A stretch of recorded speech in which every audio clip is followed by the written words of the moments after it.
welcome to back to Dice and Destinies. Why is Inka's name missing? Inka, you have no name. There we go.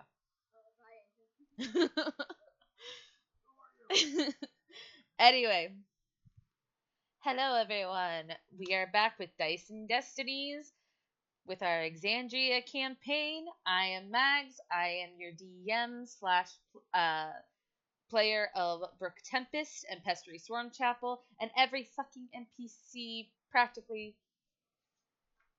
And I am here today with my co-DM.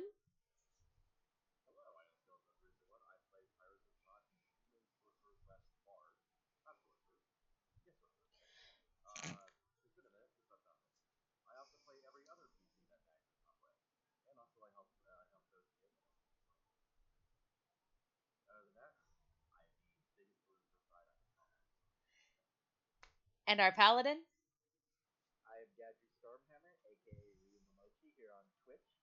I play our paladin. He's a human paladin slash fighter, Gadry Stormhammer.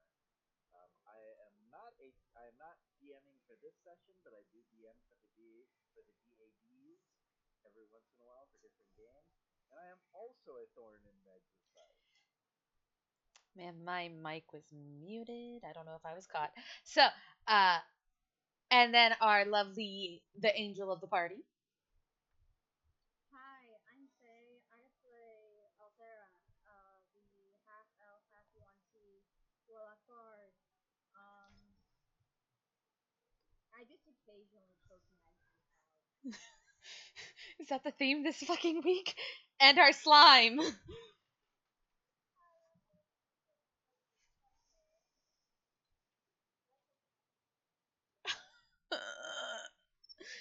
Anyway.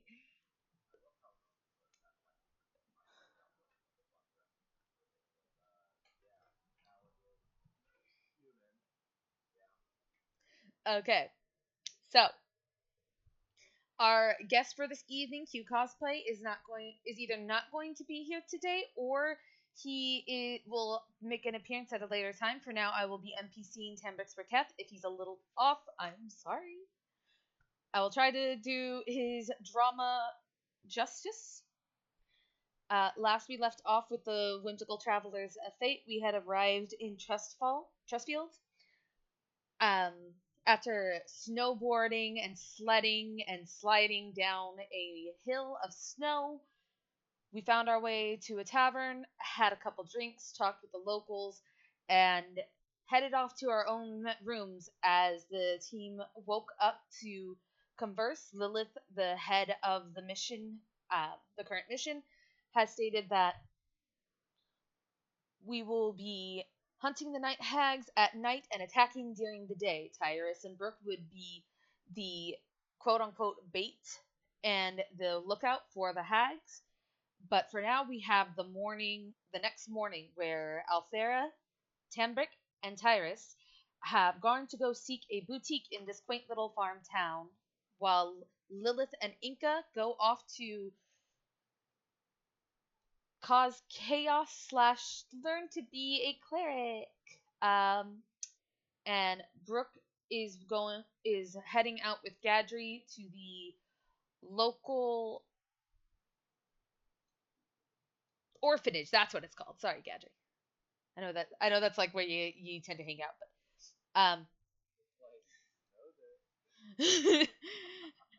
the local orphanage, for he's feeling a little depressed during this holiday season of Hill's Gold. Um, and Brooke has promised that he wouldn't spend it alone, and she's gonna be there for her friend. Now, we'll start off. We'll start off with Inca and Lilith, or unless Nevi, you prefer to wait. You'll wait. Do you not know what you're gonna do with Lilith? You had a whole week.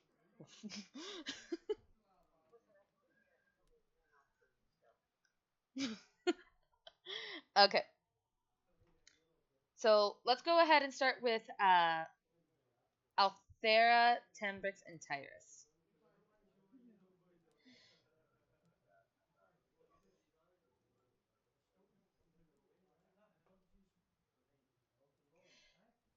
So, walking out into the snow, the beautiful air. Althera, it's cold. But, nevertheless, you are on a mission. How do you go about finding said boutique? Well, she first like looked for you know the town square and kind of where everyone's congregating, and then she looked for stores that have very fancy like that's where you find it. And then she's also looking for middle-aged, somewhat well-off women with vaguely Okay. Roll investigation. You can have advantage if Tyrus is helping you. Okay. how they already get advantage anyway. Oh, interesting. No, you. So, you look around and you do see there is a bustling crowd of people. This map looks like it'd be interesting to try for this. Um, it's not exactly a map that's going to be lots of streets and stuff. It's basically just a general map.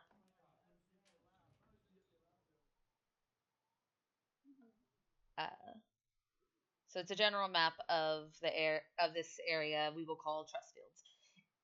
The quaint little farm town. As you go up to a couple people, you see them talking about today's work, and they look over at you, and with Tambrix following behind you and your appearance and such, they both kind of like take a step back before correcting themselves and going, "Yes, ma'am."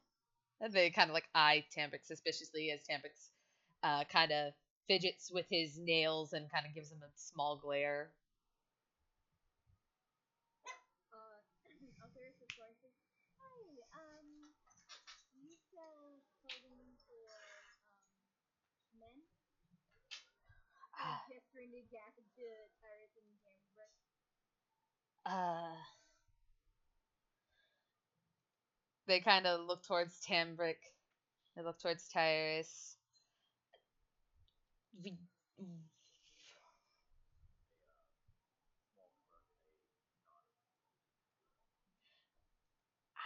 we do. I'm not sure if it's up to your standards. And they kind of like look at the outfit that you are dressed in. Not sure if it's up to your standards, but we do have some male clothing. Yes.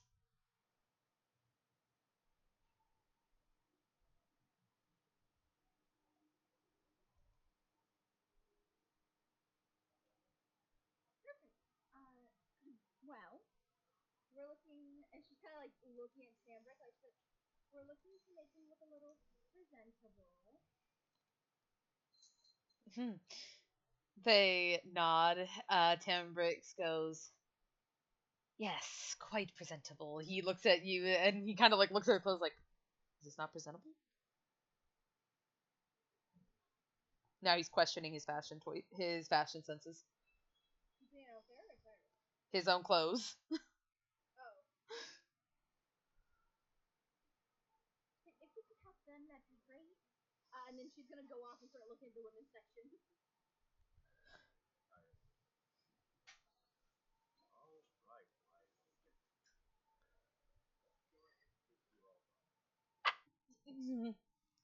If I'm doing this for her, he says under his breath as he walks towards the men's clothing with Tyrus in tow. Althera, there is not a lot of like fancy looking outfits. This is very much your basic farm town. It's not so much of a boutique as it is a clothing shop. You can see dresses that you see in some of the local women wear. You can see um, some nicer looking dresses, but nothing that screams formal. or princess or high riches. It screams basically. Yeah, she's kind of like touching everything. She's like, oh, this is electric. You know, in like the back of her head. She's like, it's very nice styling. And then she touches it and she's like, Your hand starts to swell at the fact that you're touching commoner clothing. I'm joking. no, it's not that. It's the autism. It's the booster.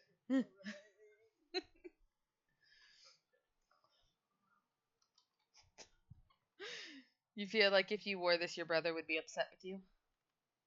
Oh no, not her brother. No, Ixta. Ixta would do it.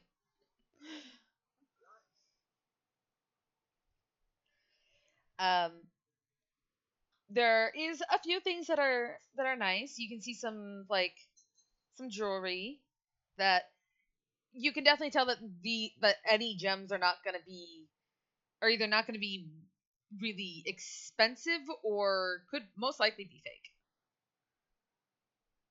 I'm thinking it looks a little chunky too. You know, old Navy jewelry. Grandma jewelry. A little bit. Or like wine. Yeah, definitely wine art jewelry. She's gonna take these this pair of like really chunky, a little ugly looking earrings. Real quick, Ghost said he can't hear anyone outside of Meg What? this entire time. So saying you like it. Oh, fucking shit. That's weird considering it's connected. Nicely designed right there, man. uh, so you're quiet. Okay.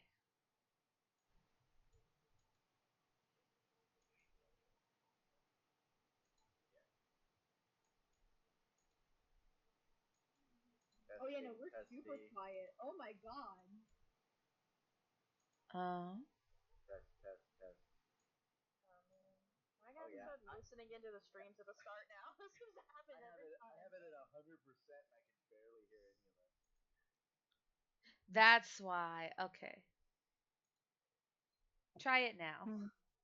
We're trying it now, people. Let's Trying. We good, Ghost? Testing. 1, 2, 3. We're gonna have to start doing these before we before we jump Okay. into the game. It's sounding really good for me on my end. Reactive bounce, but no sounds. Still? No, He's I'm typing at the process of it. yeah, also the stream is a few seconds behind. Sound off, everyone. Anyway, we should be good. Wow. This is great. So Althea is currently looking for jewelry, looking at really bulky jewelry. God damn it. So what happened? Yeah, no, she. Is Discord didn't like the OBS didn't like the fact that I changed the name from table to WF table, and it said that window doesn't exist. Like you bitch. Anyway, continue. But yeah, so she looks over at Tambrick and Tyrus. Again, like this is why not jewelry? It's very chunky looking earrings. It's this weird coral color. Yep. And she kind of looks at them and smiles. Yeah, she's looking at them smiling like, so how do these look? They're ugly. They're really ugly earrings. Looks to her and goes, they look perfect on you. Tyrus takes one look and goes, honestly, I think we could do a little better. They do look nice, but on a face such as yours, I believe we should maybe stick to something a little more elegant. Oh. Sure, makes sense. Yeah. How is Tambrick doing over there? She's kind of like poking her head out to see like how he's doing in the dressing room. You see him looking at some outfits, doing the whole like touching thing, looking at them as he's like, they're all a bit baggy for my size, but pretty good could work.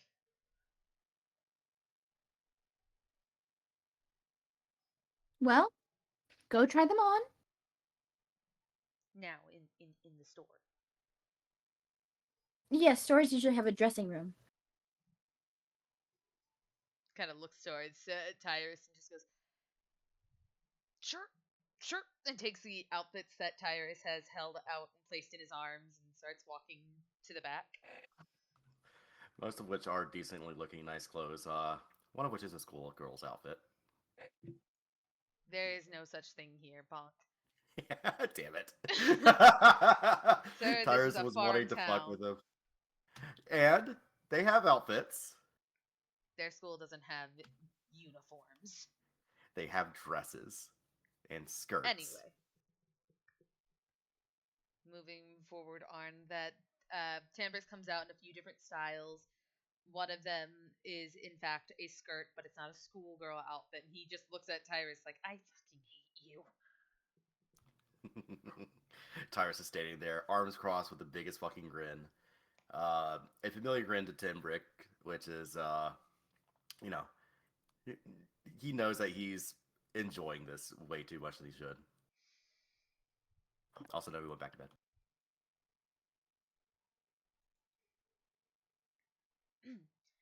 Tambrix kind of glares at you. The tips of his ears a bit pink from the embarrassment, but he stands firm in his glare as he backs his way into the dressing room, not unlocking his eyes as the door closes before getting dressed in his old outfit and walking out. Were there any that you really liked? There was one that was okay. Wonderful. And she's gonna go to the counter and pay for it. I can pay for it. You don't have to waste Right. I'm not wasting my money. Besides, I kind of dragged you here, so it's only right. What about this one? He looks at Iris. When do you get dressed up? Oh yes, Tyrus, are you gonna buy anything? Tyrus kind of looks at Timbrick, and he was going to say something, but once Salthera chimes in, he pauses for a moment, takes looks around. I might peruse for some things. He is actually going to take a good look around while they cash out.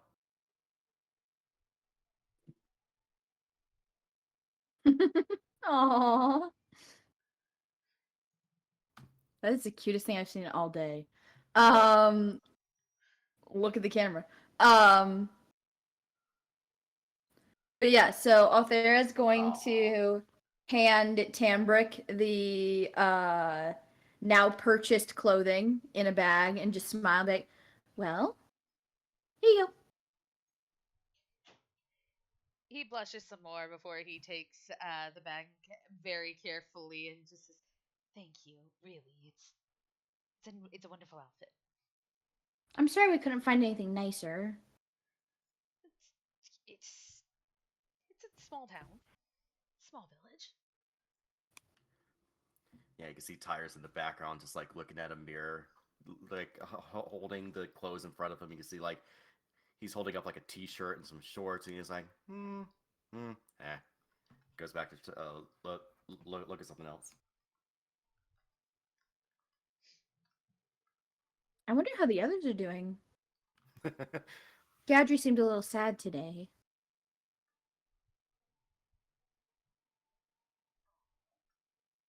I hope he's alright. And then, of course, there's Lilith. This is her first big thing. What are your thoughts, Tambrick? Glaring at you right now. What? Did you not see what she posted in the chat? You're making me making Tambrick. Tambrick thinks for a moment and goes, "Gadry seems fine. He's always fine. As long as I've known him, he's always smiling. I mean, seriously, this dude is a morning person. He does not even need coffee." True. But Lilith, I can see her being nervous. Good boy. I'm coming. Matt? Matt, mute. Sorry. You. I'm gonna mute our audio for a second, folks.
And we are Penis, penis, calmly penis. back.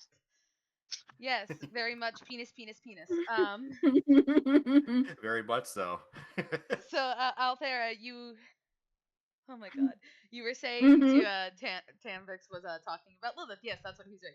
Um, as for Lilith, I could see where it would be stressful and a bit nerve wracking, but I'm sure she'll be fine. We'll be there for her. We'll be there for her. It'll be fine.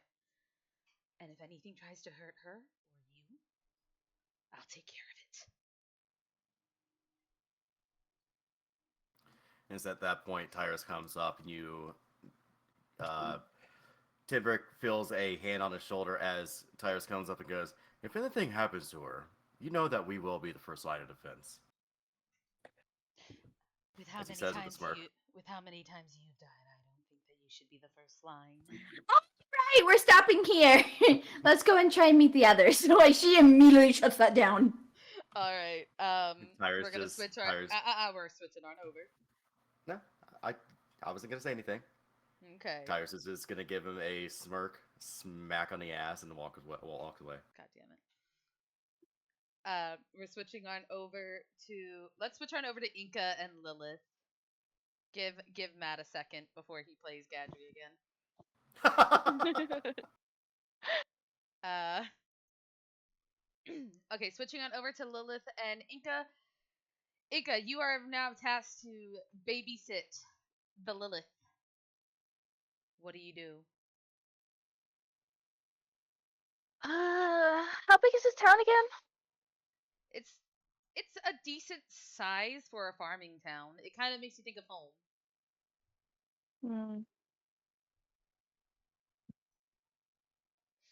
Lilith looks to you and says, "So, are we gonna blow things up?" Contemplating it? I mean, What do you think the guardhouse is? why would we want to go to the guard's house? Well, because they're the best people to play pranks on. True. True. We can always ask someone. We could. Good idea. Just look around for the nearest person. The nearest person. You're not looking for anyone in particular? Nah, just someone I can ask. Regular town folk, don't matter. A guard, preferably, you know. To look for a guard, that will be a perception. To just grab anyone, that's fine. That's doable. There's plenty of people here. Let me see if I can find a guard, and if not, I'll just grab anyone. Okay. Click. 13. It'll take you a second, but you do manage to spot a guard standing at a post. They don't seem to be paying all that much attention. It kind of looks like they're reading a book, just kind of chilling. Every now Does and it then look they'll like look they're up. guarding something important? No, it looks like the general just standing by a street light, looks up from his book, looks around, kind of listens, doesn't hear anything, goes back to his book. He doesn't seem to be all that much invested in what's going on.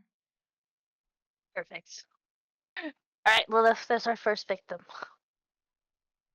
Egg gonna go into her bag and give her one of the candies and go, get him to eat this.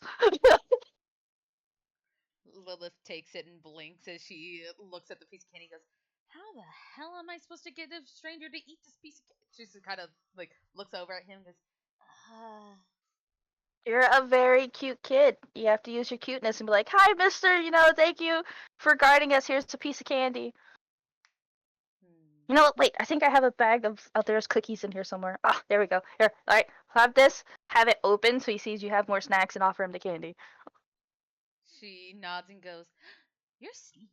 And she takes it. I can see why Ixtal likes you, and then starts running towards the guard.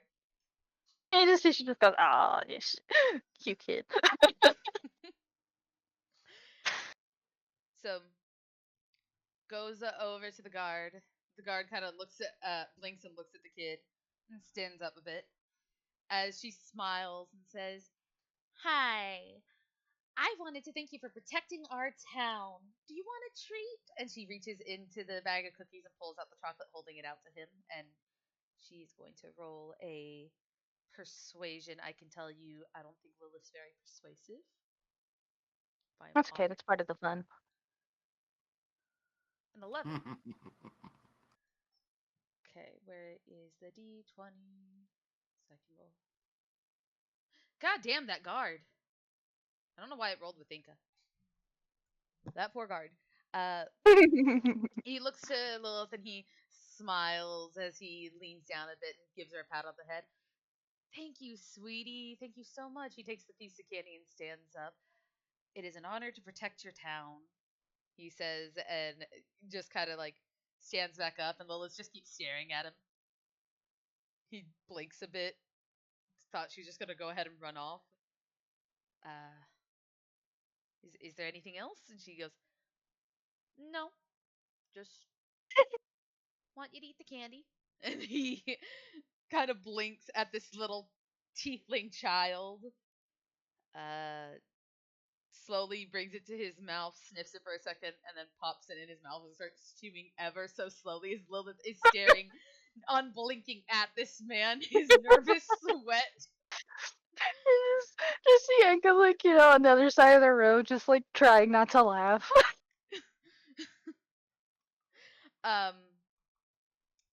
Nevi, do you want to roll the D100 table for this poor guard? Yes.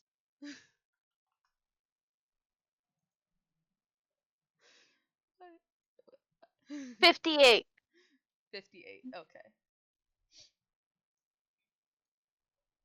Let's see. You turn him into a grape. Wouldn't that be fucking funny? Harmless fun, harmless fun. It's fine. No one ever gets hurt from these things. just sitting here looking at you like I know a couple people, but okay. You said 58? Yeah. As he's chewing this candy and he's staring at Lilith nervously, he swallows it and Lilith immediately turns around to you and gives you 2 thumbs up and starts running. As he blinks, looks up at you, and you just see 2 rabbit ears grow on top of his head. And a little rabbit nose as it twitches as he looks at you both confused and starts scratching his head and then feels the ears and starts panicking the fuck out. You turn him into a playboy. Starts laughing. She's trying not to like full on loudly laugh. But she's like covering her mouth. Obviously just laughing at him. You're very much drawing attention as everyone is staring at this huge ass minotaur and this small tiefling child. Like, what the hell's going on? As they see their poor guard is freaking out about having bunny ears and a tail and a little wiggly nose. Lilith's like, I think we should make a run for it. He doesn't look It's probably a happy. good call. I'm gonna pick up Lilith and start running. Does the guards start hopping after him? She's used to running from guards. She knows how to get out of their line of sight. As you run, there is no one there that is standing in between you and your destination. Everyone's just like, oh shit! And they all kind of back away, giving you a big, wide clearing. I was gonna say, Lilith, do you still have that hat, that disguise hat? Lilith reaches into her bag and pulls it out. It's this really gaudy fedora. Enka puts it on, changes how she looks. And how is Now Inga she's looking? also a tiefling. Does she look like a cat? Nah. She looks like Lilith's twin, but she's green instead of purple. Lilith blinks as she looks at you, kind of like looking you up and down, just like, huh, is that what I look like? Yeah, but purple. And not nearly as strong, obviously, and Enka flexes. You're lucky I was allowing you to carry me. Alright, let's see. Who should we prank next? Lilith Ten- thinks for a moment before going. I'm guessing it can't be any of the party members? Oh, we could totally prank them too. But they're not gonna fall for the chocolate trick. I want to prank Tyrus and my brother, and maybe Gadry. Maybe Gadry. Yes. Okay, we need to think of a devious plan. Because they're gonna be harder to trick. Gadry, not so much. If we give him a piece of candy, just tell him eat it. I'm sure he'll eat it. Well, yeah, but he's already experienced the candy. We give him some other way. She thinks for a moment. She's like, you know what? Let's go ahead and scheme. Yes. As you 2 twin-looking children, though the disguise spell, funny enough, does not change your height. So you just look like a really tall Lilith. As you 2 make your way to go into an alley to start plotting your whatever is about to happen.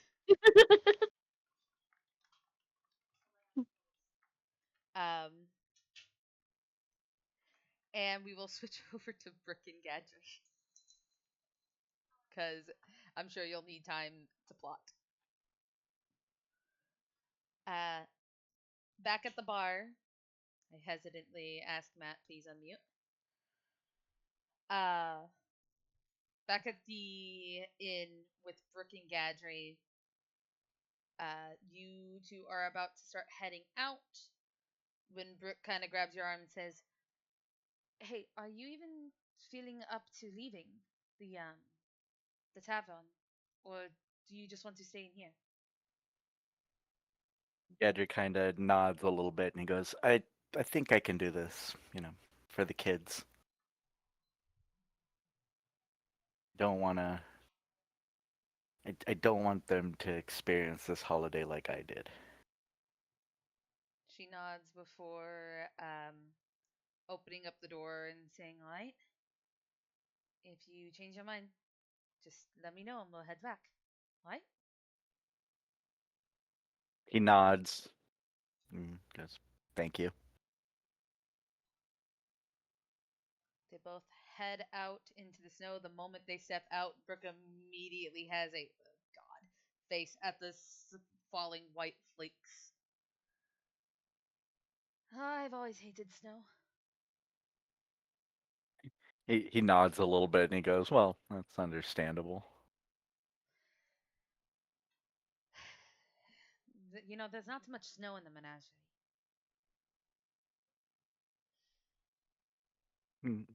Kind of nods and goes, "I didn't grow up around much snow,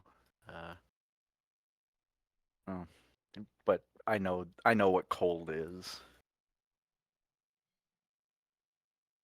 She nods as you two start heading out, and she kind of thinks for a moment and goes, "Does this place have an orphanage?"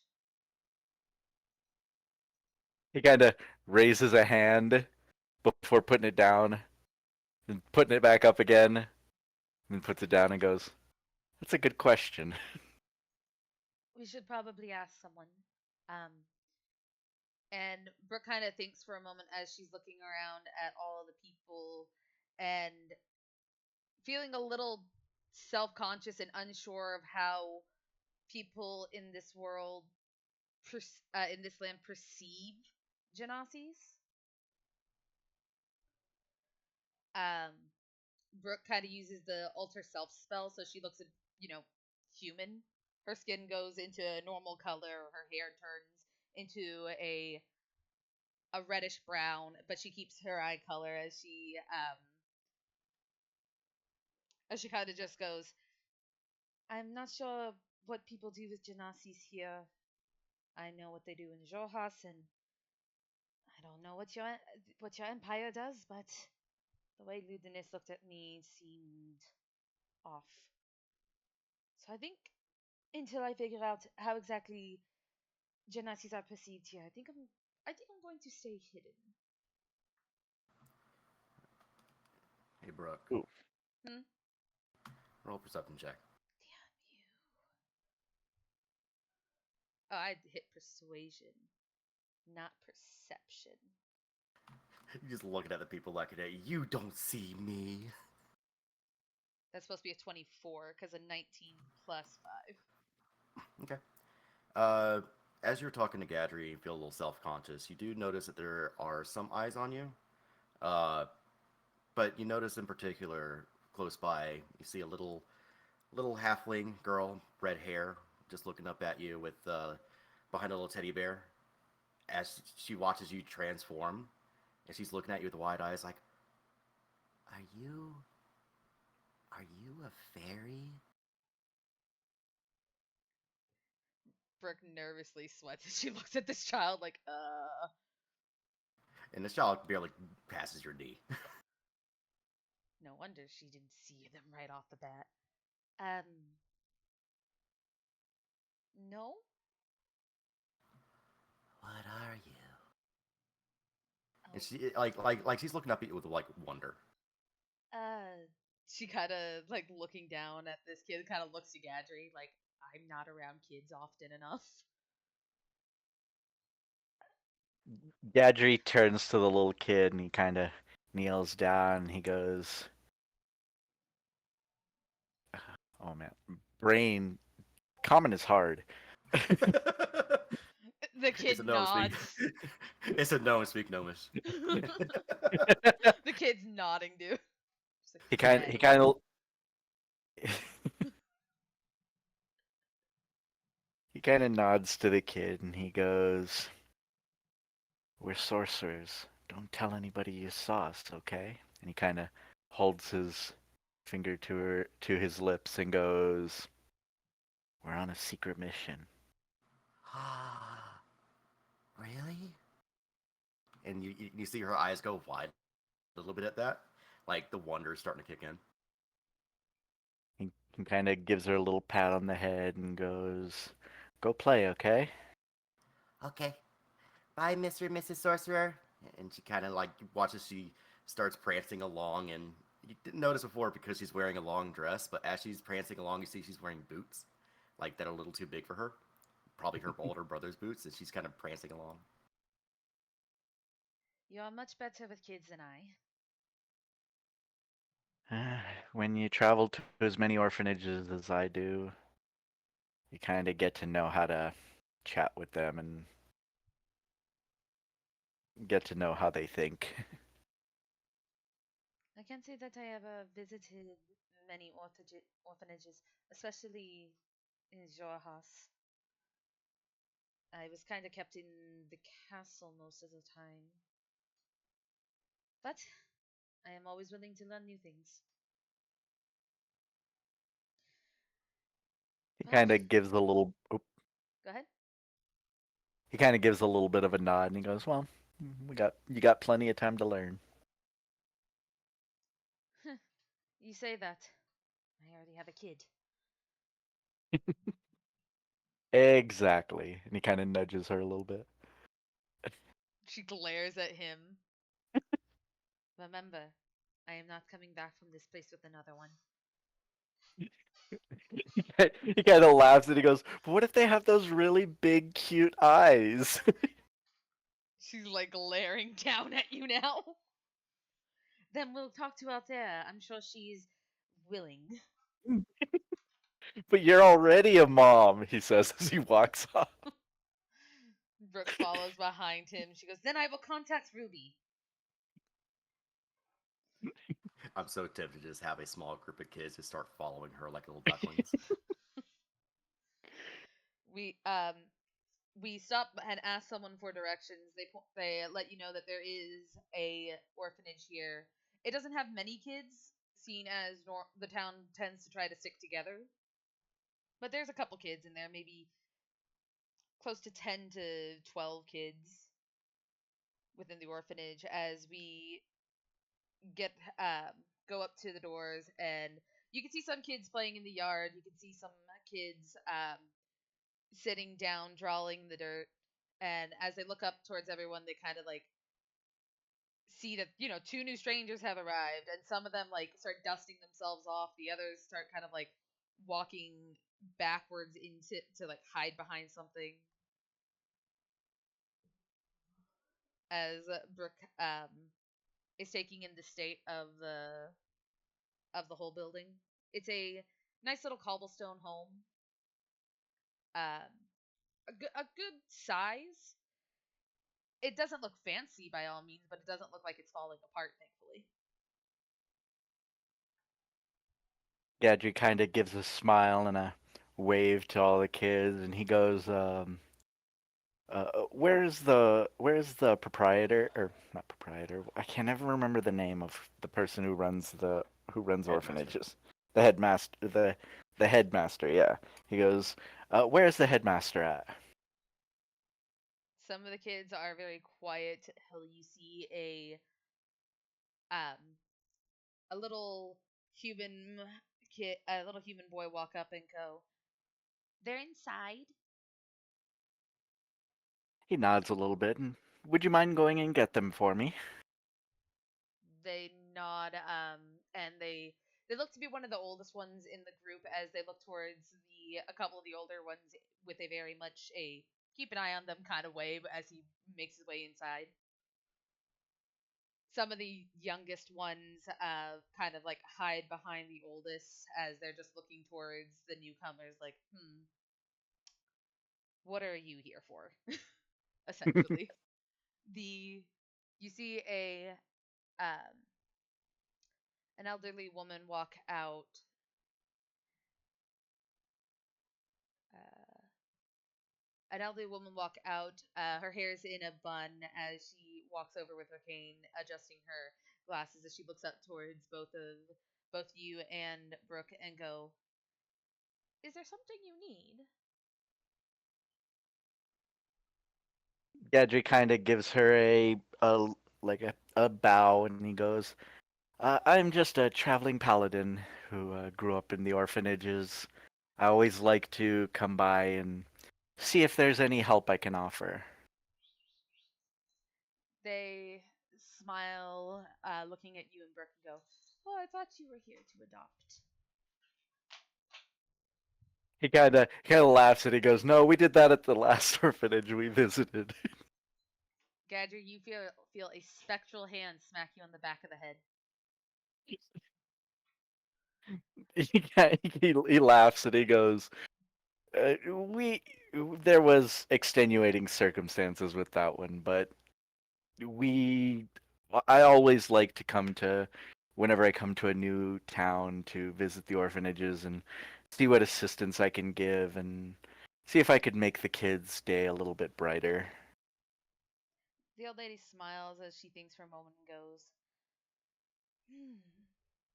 "Well, the town gets a good fair amount of funding from those who wish to help with the orphanage, so repairs aren't really needed. But I'm sure the kids would not mind having people to play with." He gave a light nod and smiled a bit, and he goes, "We can stay for a little while, make the day a little bit brighter for the kids. And don't worry about food tonight. I will be purchasing food for all the kids tonight." Brooke kind of thinks for a moment and says, "I wonder if Althea wouldn't mind cooking for all of them. She does have nieces and nephews." Gadget kind of nods a little bit and he goes, "That's a good question. Maybe contact her while we're hanging out while we're playing with the children." Brooke nods as she thinks for a moment and goes, "Then again, I could always try giving a shot at cooking myself." Gadget kind of thinks a little bit and goes, perhaps maybe get Althea here as well, just so that we have a little bit of backup." Hmm. I guess that is true. More hands would be better. And it nods a little bit and then looks to the kids and just to see how many there were. It's about 12 kids. Guys, roll me a perception check. Perception. Where's my... Brooke will go ahead and send a message ascending to Althera. She doesn't know which direction they went. And Althera, you hear, "Althea, me and Gadri are at the orphanage. Would you be alright cooking for 12 children, or is that too much?"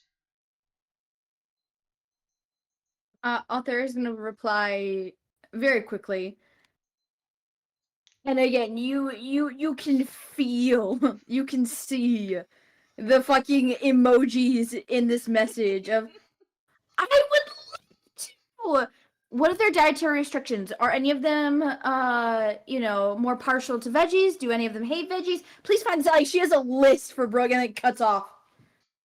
God damn, Gadri, you got all those perceptions.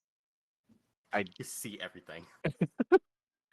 It's because it's not clicking for me, and so like You got an 8, a 17, a 20, and a 22. it wasn't giving me any like hints or anything that it was actually clicking. So I'm all like, why is it not working?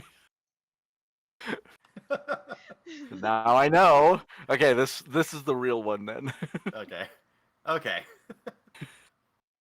There we go. It's not that hard to notice that amongst the children, as you look out to them, you notice a familiar-looking bright red hair amongst them. It's a hard knock life. They all start busting out and singing and dancing, just playing on the back of their water tins. He would kind of. Oh, go ahead. Brooke is gonna give Althea the general direction from where the inn was, because that is too many things to try and list off in sending, and she's not wasting all those slots.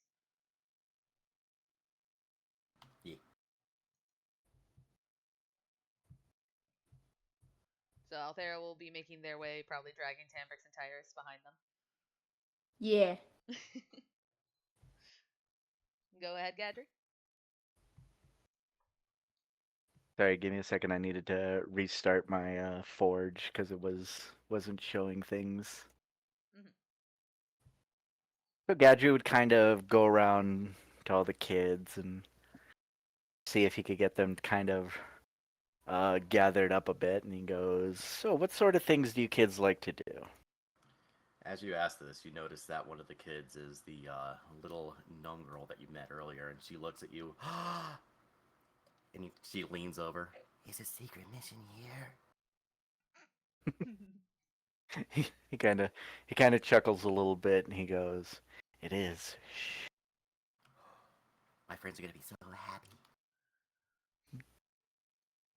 You're making it very hard not to adopt. So, as all the kids look towards Gadry and they start shouting out different things, like some of them like playing with in the courtyard, playing with like the balls. Some of them like piggyback rides. Some of them like tea parties. Um, Brooke kind of thinks for a moment and goes, "Does anyone like puppet shows?"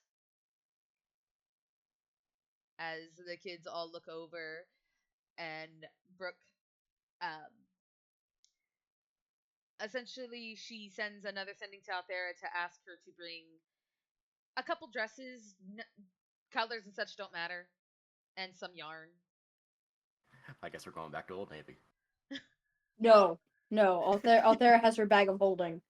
Fuck the Old Fair. Navy. Gadri, as you start playing with the kids, playing with like sticks and the ball, and Brooke and you are keeping them entertained, Althera, Tyrus, and Tambrix start making their way over. Brooke does give a sending. That's 3 already. To Inca. We need to get you guys rings. I couldn't talk to Tyrus. God damn. Anyway, Inca, you do get a message from Brooke, her telling you that, hey, we're doing a thing if you would like to join us at the orphanage.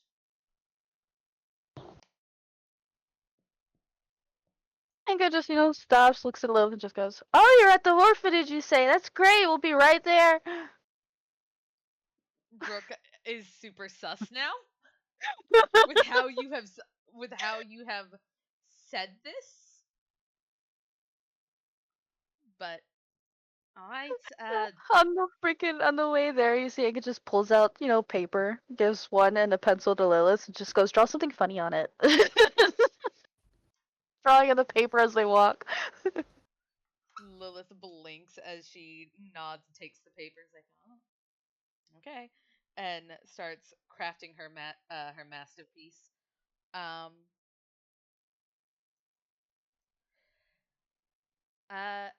Althera, Tyrus, and Tambrick get to the orphanage, and you see Brooke and Gadry entertaining the kids. You see the kids are throwing like a bunch of like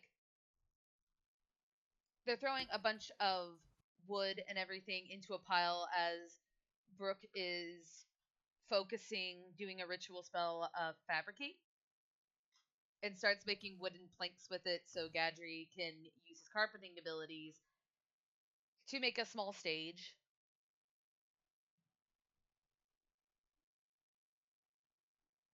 And that's what you both walk in on. Huh. Oh. Looks Well. over to Brooke and to Gadry and goes, "Are you adopting another one?" No, I am not. No, we are going to put on a small show. Oh, wonderful! Well, I have everything you requested right here. At least I think I do. You see her reach into her bag of holding. St. Bartholomew, 2 dresses. No, 3. Yep, that one and that ball of yarn. Alright. And she lifts out like 3 doll-sized dresses and 2 like balls of yarn, 1 red, 1 green. Will this work? Brooke nods and smiles as she takes the yarn and stuff and says, yeah, it will work very well. And Brooke starts getting to work on, once again, ritual casting, fabricate, to start making little hand puppets.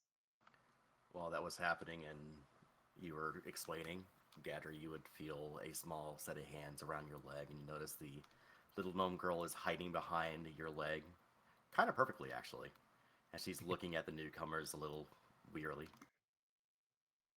Gadget kind of looks down at her and chuckles just a bit, and he goes, "Don't worry, they're friendly, but they're not sorcerers like me and her." He kind of gives a wink. Looks up to him and goes, well, what are they then? He kind of, it's Althera and Tyrus, right? Out there, Mhm. Tyrus Uh, and Timber at the moment.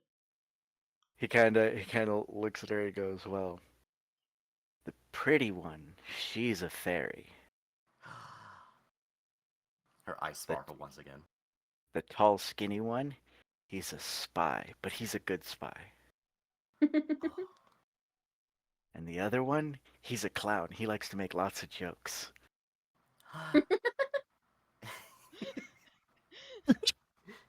She You just. could have said magician. I know I could have. It's a clown that does magic. Give you a party animal. Has a balloon. She just like takes this in as her eyes go wide, and she just that look of wonder once again just appearing. And she goes, "Oh, are you guys like a big magic team or something of cool people?" He nods a little bit and he goes, "We are, yeah. The fairy over there, she's the one who's going to be helping make your dinner for tonight. So go tell her what you like, okay?" Okay. And you watch as this, Fabi, you watch as this teeny tiny, barely a foot tall little gnome girl, red hair, bright green, sundress, a little teddy bear in her hand, start running towards you. Sundress, it's winter. She has. It's a dress. Orphan. Yeah. It's a dress, but you do notice that it does have some little extra padding underneath. You can see the little boots coming out as she's Okay, running. good. Like Good like story. like the boots look a little size too big, but she's like waddling over to you excitedly, and she goes, "Hi, I heard you're a fairy lady, and you're gonna help make food for my friends. Can I help?" Althera's gonna blink for a second and, like kneel down to get on her level, and then look at Gadget like, "What did you say I was?" And then she looks at the little gnome girl and smiles. Yes, I always need a sous chef. Hold on, I think I have the perfect thing. And she's gonna reach into her bag of holding and pull out a small chef's hat. And just put it on her head. It's like, there. Now you put it look on the her- part. You put it on her head, and despite your best efforts, it's kind of hard to get a hat for the size of a little child gnome. So it like sits on her head, slowly slumps over to one side, but she looks happy nonetheless. Gadri, where's the kitchen? The head Gadri. mistress walks Oh. over to where Gadri is and pats his shoulder. I've got it from here. He kind of nods a little bit and he goes, "She's got it from here." As the old lady looks out there and goes, My, you're beautiful and quite gifted. Come with me. Oh, thank you. And she's gonna follow the headmistress. As she's walking, she looks to her and goes, You don't happen to have kids of your own. You do have the hips, my dear. Oh, she's gonna blush bright red. Saying, "Oh, no. I don't have any children. No." You can just hear the little child coming after you, just tug on the headmistress' dress, and it goes, "Hey, headmistress, I heard that she's a fairy princess." She blinks, looking down at the child, and goes, Oh my. That's good to know, dear. And she kind of like adjusts her glasses, looking at the child a bit. Oh, there looks a little panicked. She's like, "Oh, What was your name again, little one? Karzi. Carzy Wigglebell. Hmm. You see her kind of lost in thought for a moment as she starts looking around and counting the kids, and she's like, "Oh, all right." As she starts showing them all to the kitchen, the ones who wish to help. Althera walks in. She's like, "This is a. I'm gonna be quite honest. This kitchen is bigger than I expected." Yes, like I told the handsome paladin out there, we are fortunate enough to have a very close knit community, so the orphanage isn't without. Oh, that's good. Oh, I just realized how rude of me not to introduce myself. She gives a little curtsy. She's like, I am Lady Althera Diora. A lady and a fairy princess. How interesting. Yeah, she's a fairy lady princess. Yes, quite. Althera looks at the headmistress and just kind of whispers, like, I'm just a pallid elf. She kind of looks at you questionably. And half Yuan-Ti. Now, I've heard of a Yuan-Ti, my dear, but what is a pallid elf? It's a little hard to explain. I swear, think- you elves always come up with new terms. Wood elf, pallid elf, light elf, dark elf, drow. It's hard to keep up. And she starts walking to start getting everything out for her. Althera just blinks, processing the microaggression, like,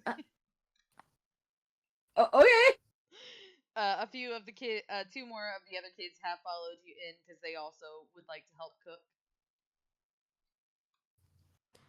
Althera happily accepts the help and also has chef's hats for them.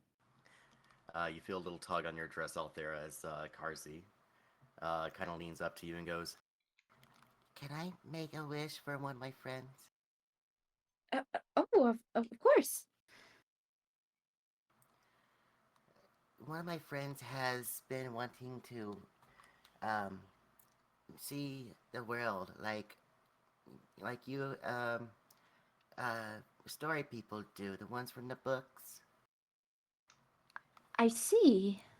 Can you make him big and strong? Well, I can start. After all, a good meal is the first step to getting big and strong. Eating lots of fruits and vegetables. She So, I will put all of my magic spell into this dinner tonight. Yay! Will I get big and strong too? Of course. I want big and strong and pretty, just like you. Oh, you sweet.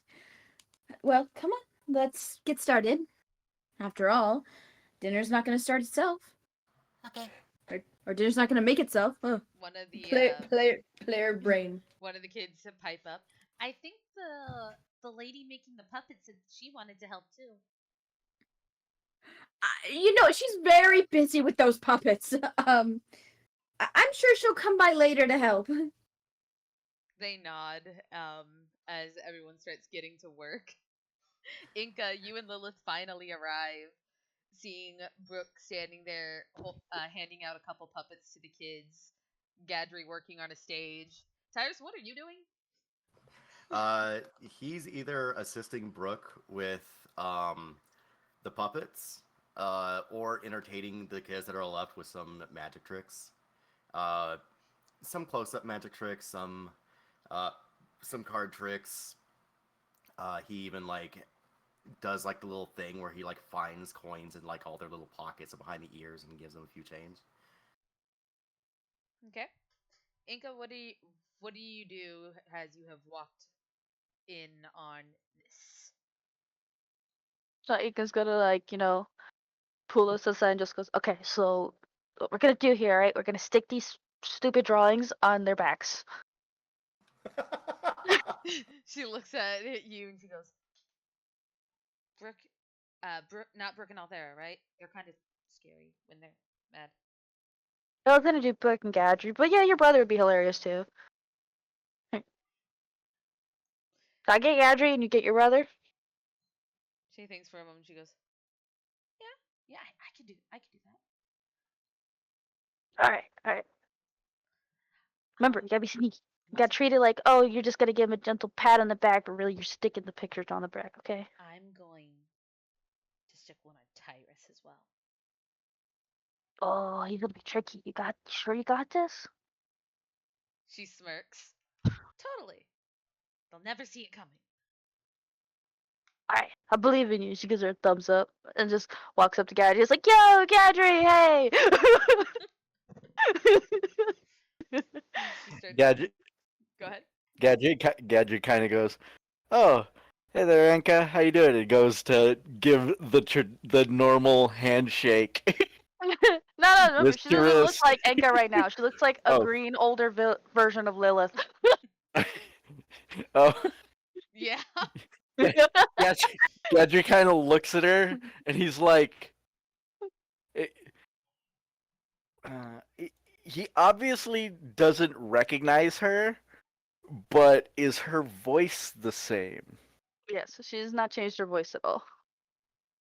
Uh, The question is, does he have enough brain cells to make the connection? would that be a perception or would that be an insight? That would be an insight. No, I think to see through its intelligence. Intelligence? Okay. Yeah, because see through disguised self and stuff like Phantasmal Killer and such, it's usually an intelligence roll to see if you can decipher who the fuck this is. She's not like changing at all how she acts or sounds. She just looks different.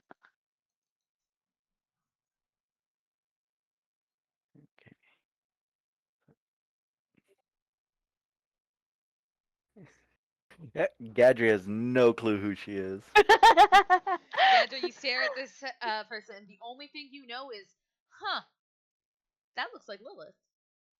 But maybe Lilith's eaten something that she is not agreeing with. She looks green.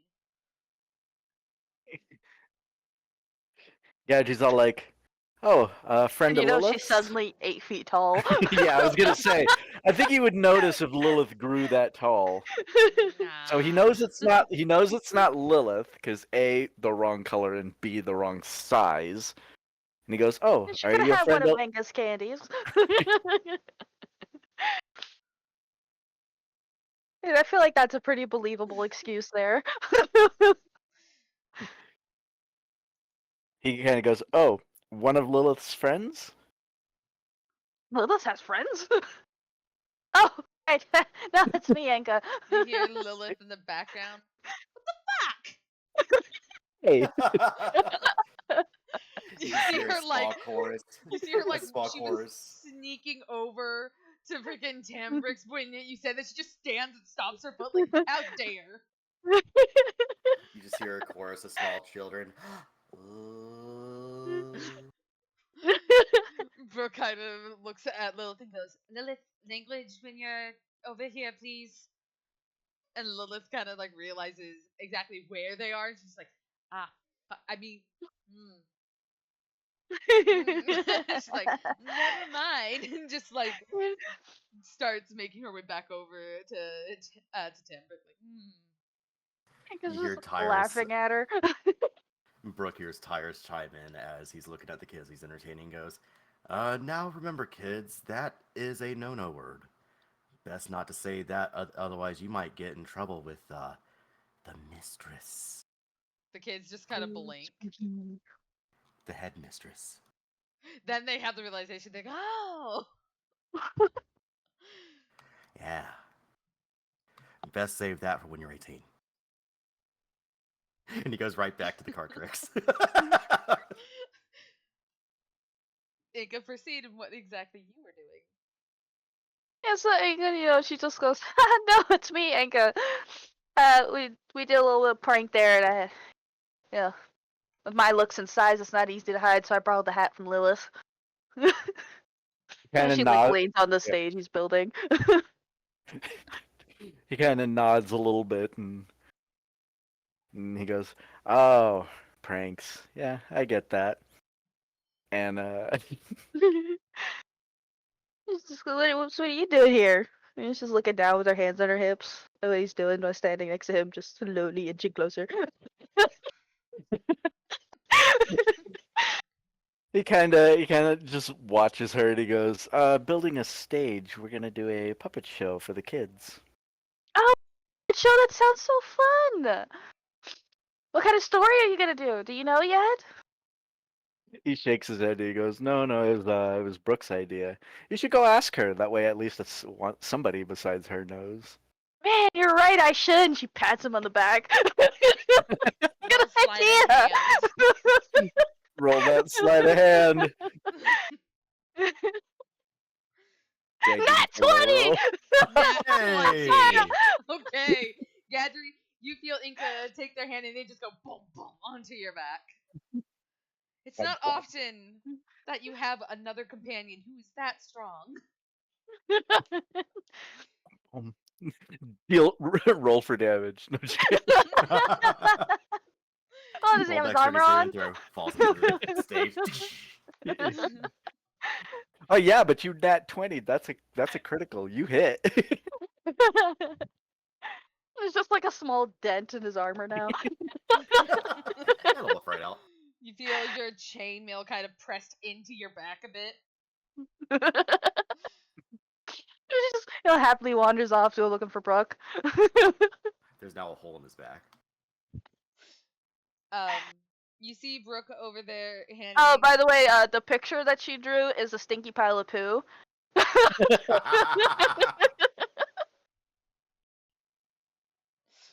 Alright, you can go back. Just like so as you're looking for Brooke, you see Brooke is over by the it's not hard to find her. As you see her over by some of the other kids, she's kneeling down, enjoying her time, kind of like smiling as she's playing with these kids, and some of them are super excited, some of them are still a bit weary, and you see Brooke doing her best to, channel what it is to be a mom, considering she hasn't really had SoulNet very long.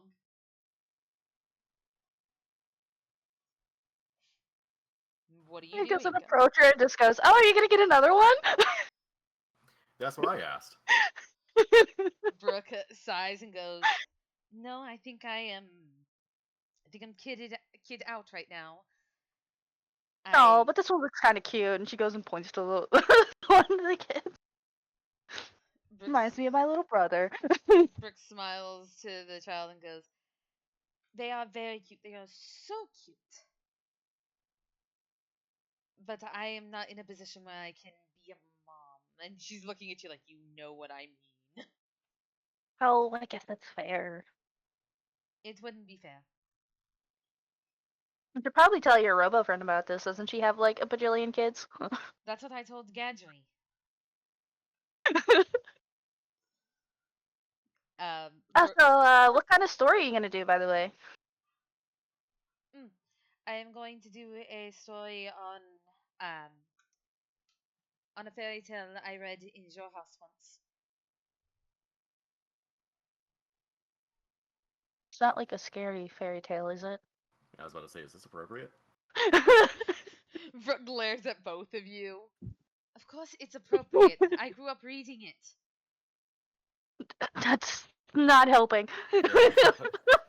Maybe, would you mind us vetting it first? Brooke kind Does of it have a happy ending?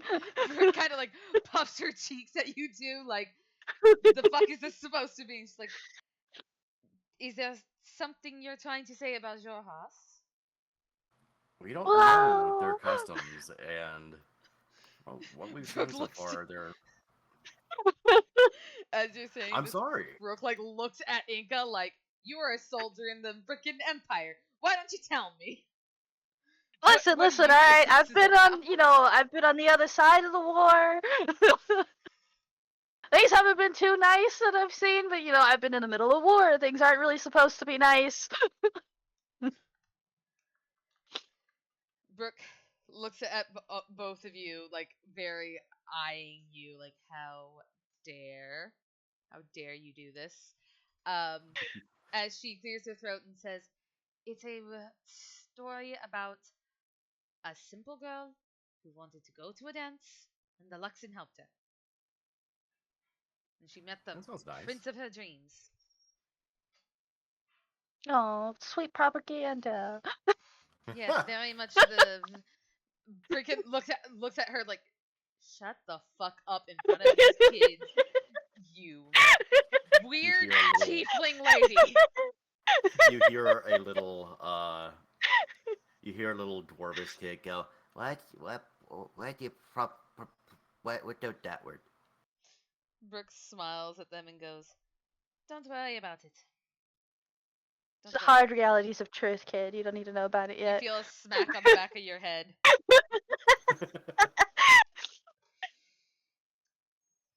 It's something that you will probably have to worry about when you're older, but right now, it's just time for fun. Oh, you'd like If to anyone know tells where you to we fight heard in the earlier war, don't tonight? listen to them. How do you have siblings? I don't know, I was adopted.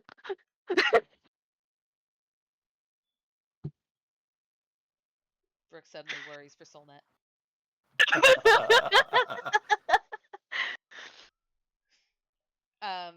Iggar, are you going to try and get that thing on Brooke? No. I'm just gonna back away now and go to I thought, Tyrus. yeah, I was about to say, I thought you were putting on Tyrus, not Brooke.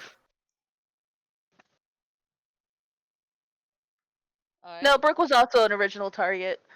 Ah, So, But now she's messed with her enough with the propaganda. so you go to Tyrus. What are you doing? What are you saying to distract him while you do this mess? So, Tyrus, what are you up to? he is with you two and a bunch of kids. He has been keeping the kids entertained, but he's kind of listened in and is like chiming in on the story. But he's just there. What are you gonna do to help the show, huh? Mr. Magic Man? Well, I can do all sorts of flashy gimmicks and, you know, prestidigitation and silent image and so on and so forth. That's very helpful, yes, indeed. Hmm. Just like has her hand in it, just like, Really great magic tricks there. Hmm. I could probably use my light spell to make a spotlight. Do we have That any might help. mirrors? I imagine you have one. I don't have one. How do you not have one? You never check your hair? It's in my room. Hanging in my room. It's not a pocket mirror. Brooke You don't chimes keep a in. pocket mirror on you? Brooke chimes in here and hands her pocket mirror because yes, Brooke has one. See, this is how it's supposed to be, Tyrus. Sheesh. Enka takes please. out her pocket mirror. Tyrus over here like, oh please, this just stays fabulous. Brooke looks at Tyrus and goes, "Uh-huh," as something ruffles through his hair. Tyrus kind of like flings his head forward to like have his hair, you know, fall out of place, and he flings it back, and it just goes right into place. Nah. You know what? Mostly. This Dexterity. is bullshit. Enka's just gonna go and push him off. Just push him over. What? Just like, man, fuck you and your hair. So you're doing a shove attack on him? He's gonna try to knock him off balance. And also slip that paper on him. Slide a hand. Please don't let me fail. No! It's a 6. Tyrus, you see a piece of paper going towards your back as Inka is pushing you, because the way she's trying to push you, you normally think, you push someone from the front. She like moves instantly behind you to try and push you. And as you turn around, like, what are you doing? You can see the piece of paper in their hand. Right. Tyrus is going to allow for now as he sees immediately what she's doing. Okay. So On his back is a picture of a stick man with like really big ears flopping down, and he's falling. Okay. thanks for the catch. You're welcome. Totally not trying to catch you though. I hate the fact that you're so dexterous. Lilith has advantage, so thankfully, it's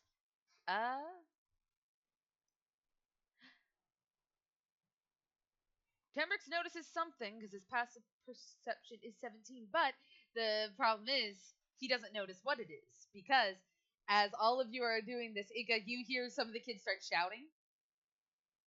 As you see a ball of blackness just around where Tembrix was. A black shadow just all around Tembrix. As Lilith sneaks out of the her casting of darkness. And I'm gonna use this opportunity to slide a hand the piece of paper that's on my back on the back of Inca. slide a hand.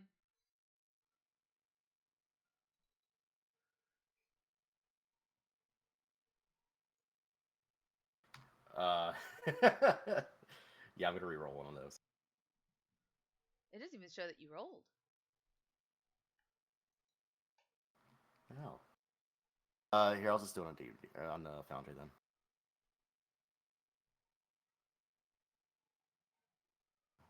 There you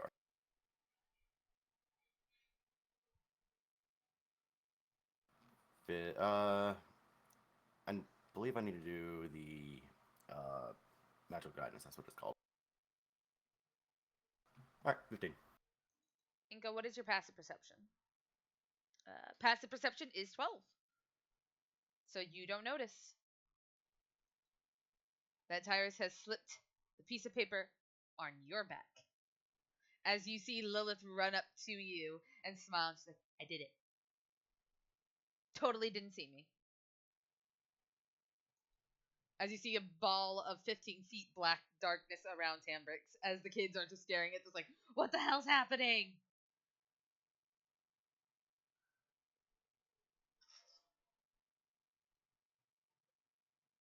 Inca? Sorry, I forgot I was muted. It just goes, Lilith, you weren't supposed to leave traceable evidence that you did the thing. Look, you're terrifying the children. Make the darkness go away. She looks at the darkness, very confused of what's so terrifying about it. As she looks up and she's like, what's so scary about darkness? It's just. And then you see Brooke go, don't worry. And you see her kind of like head into the darkness. And as soon as she's in there, you see things start coming out of the darkness. Shapes of water from different things, from bunny rabbits to flowers to all different kinds of things, as Brooke is using shape of water and tossing things in the air. As the kids are now staring in awe, like, oh, that's pretty. I save Brooke. But no, yeah, Lilith. Most children are scared of the dark because they don't know what's in it, and that makes it very scary to them. You hear shuffling around and stumbling. You hear Brooke go, damn it! And Tembrix fall out of the darkness as he could not see anything. He's like, I think I may have stepped on Brooke's foot. Your brother's not very likable, is he? Lilith blinks and goes, Althera likes him. Althera likes everybody. That doesn't count. Tembrix looks at Ink and goes, thanks. As he stands up, dusting himself off, like, wow, I feel so loved here. I'm a very honest person, Tembrix. And I appreciate the honesty, but if you don't have anything nice to say, don't say it. You'd also notice that. But that's part of my charm. You'd also notice a little dwarven child is like standing looking up at Tembrix, like maybe a foot away from him. He looks down and he tries his best to give like this smile.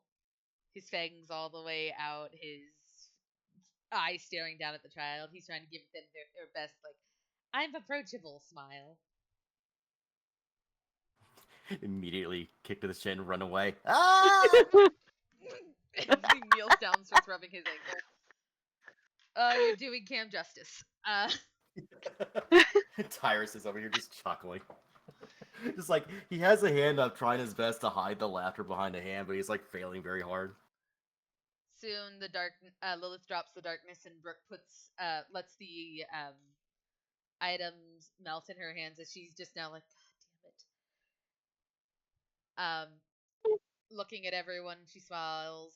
Gadri, you have finally finished the stage. What are you doing now?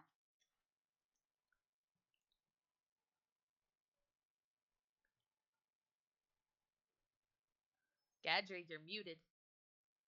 Is there a reason you're muted? Probably is. So we don't hear what. Sorry about that. No, it wasn't that. So Gadri's after finishing the stage, he's gonna look around a bit and ask for volunteers to make sure that it's sturdy. Getting like a small kid, then a medium kid, and then like one of the older kids. Yep, all the kids start lining up to help you test the weight as Brooke starts gathering up the puppets. Althera, in the kitchen, you are having memories of dealing with your niece and your nephew. Yeah. There's multiple kids around you asking you for help, telling you, I want to do it. No, I want to pour it. As they're helping you roll things out, mash things together, stir things. It's just bringing back all the happy She is in her prime right now. She is in her element. Cause in the Pallid Grove, she would also help at the orphanage there. So she is in her prime. She's delegating things. If kids are starting to fight with one another about like stirring something or cutting something out, you know, she's doing the whole, all right, why don't you cut two, then you cut, you know, really divvying it out. She's being very encouraging. If some of them make a mess or a mistake, you know, she's not yelling at them. It's you know, hey, it's all right, we're gonna do it this way. And yeah, dinner is ready in no time. So, as everyone meets up into the dining room, all the kids are starting to eat. They're just scarfing and everything. The headmistress keeps like, you know, recounting the kids, and she swears that something's off, but she's like, it's fine, it's fine. As Brooke pulls everyone kind of into the side and goes, all right, who's going to help with the puppet show? And Tyrus raises a hand. All right, perfect. I also have a question. He points down to her leg. She looks down. You see between yourself and Althera is Karzi. Looking excited and eager. Hi, little one. Hi. What are you doing Percy, here? shouldn't you be eating with the others? Oh, no. My friends could have their food. I just wanted to help. Brooke, Altair's gonna look at, or oh, sorry. go for it. I'll say Altair's gonna look at Brooke like, do you want me to handle it? Brooke kind of looks down at the little one, picks her up, and goes, well, how can you help if your stomach is not full? Oh, I had lunch earlier. I ate all my food. I did. I did. Don't worry, I ate it all. So that means I did a big girl and ate all my food so I could help.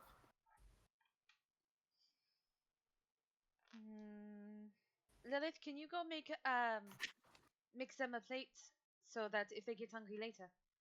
And Lilith nods, kind of looking over at the kid and going, God, she's tiny, before rushing over to go make her a plate.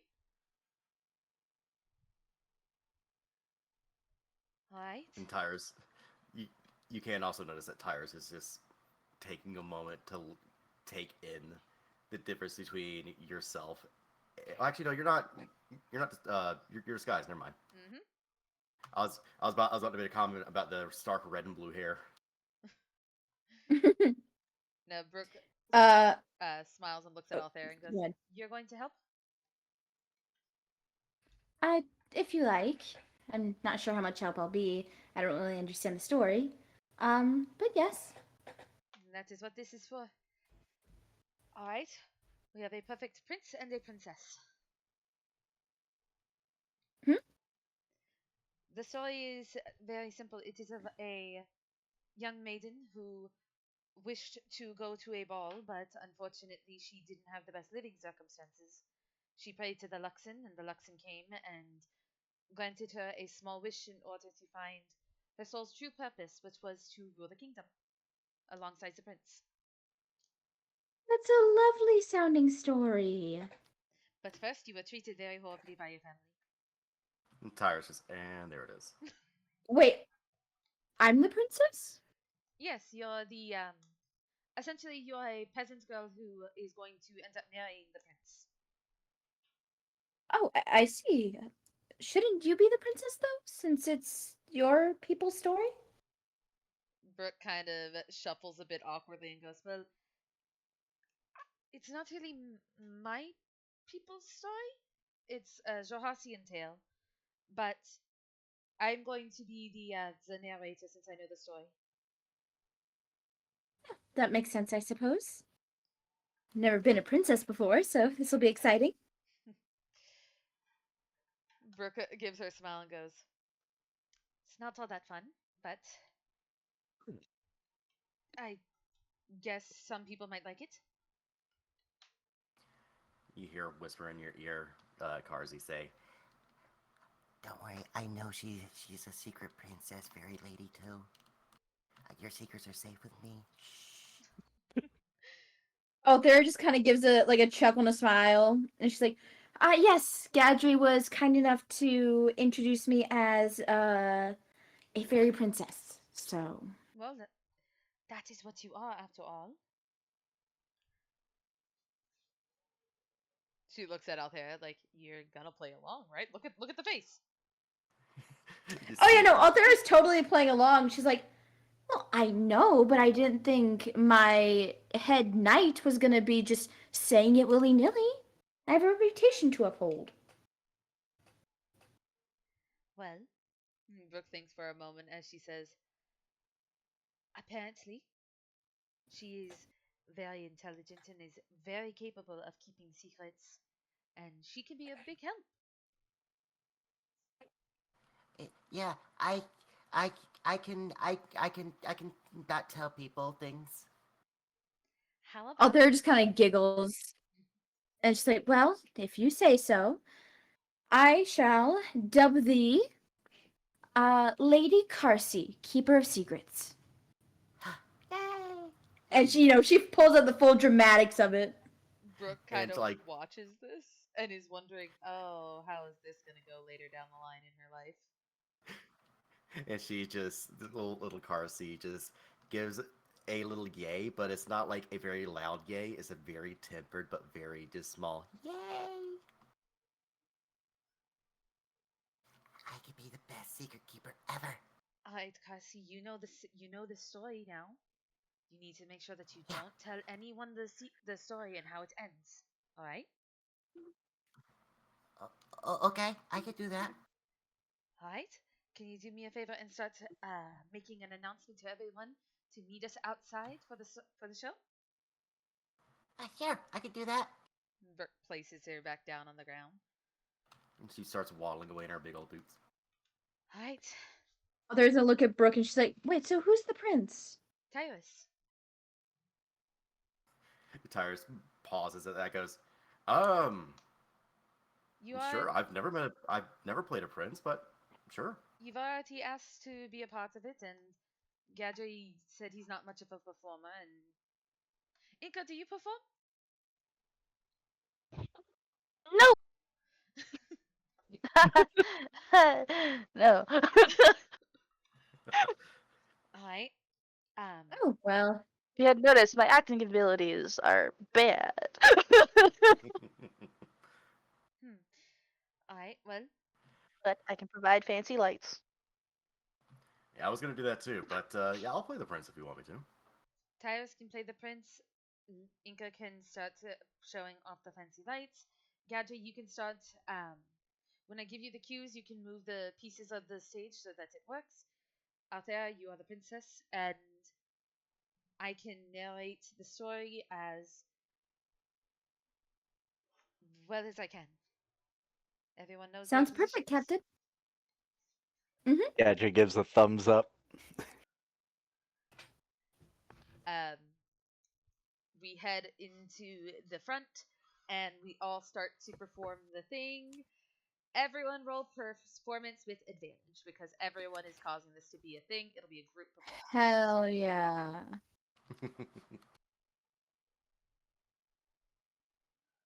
Oops. All right, that's fine. Perception. 23. I see you're very Oh. perceptive. Sorry. You know what? I I'm meant gonna to click use the a, one below that. I'm gonna use a sorcery point for the kids, and I'm gonna use a luck for the kids. For some weird Okay. reason, it's not letting me roll with advantage on Forge So just roll it or twice. Foundry. Yeah, just roll Yeah. it twice. That's what I did. So performance. So 15. So a 15, a what, Tyrus? Ah, that's how you do it. You hold Alt and click it. Ah, So that's Okay. natural 20. Damn, I wasted one. That got a 17. all right. Althera, what was yours? I think it was hold on. 23. All right. I got a 12. So 17, 23, 26. Yeah. Okay. So, Gadri, you don't miss any of your cues. Inca, your lights are on point. Brooke reads through while having the mimic lute play through music. And all around the story that is told, you are captivating every single child that is watching this all go down. Let's go. All right. I almost forgot to change the time. By the time everything is ready, it is around 6 o'clock, and we would be starting to head out. Tembrix, I forgot to make him roll performance. I forgot he was here.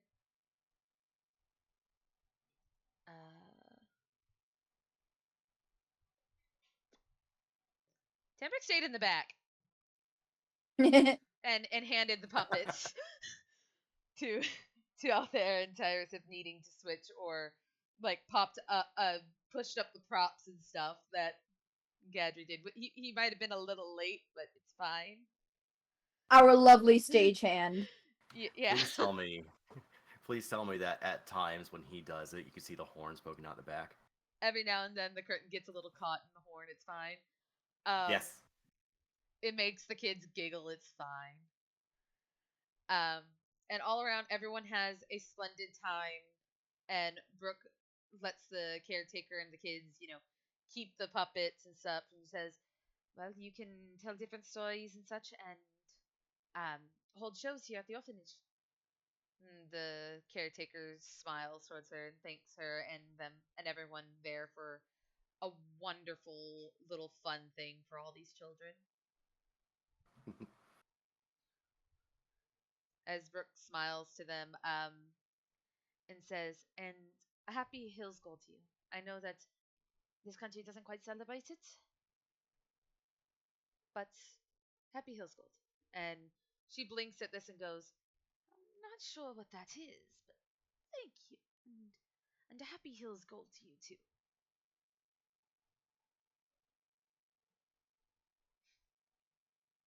And thus the children start heading off to bed. Single file line. Before they do, or as they do, you feel a small hug on your leg. Brooke blinks and looks down. See Carzy there. She looks up to you, goes, Thank you for a nice time with my friends. You're quite. She goes over and goes, "Oh yeah." You're quite welcome, little one. She goes around to each person to give them a hug as well. Little tiny foot tall gnomish hug. Okay, I'm gonna go. I gotta go before the sun goes down. So I hope I see you guys soon. Wait a minute.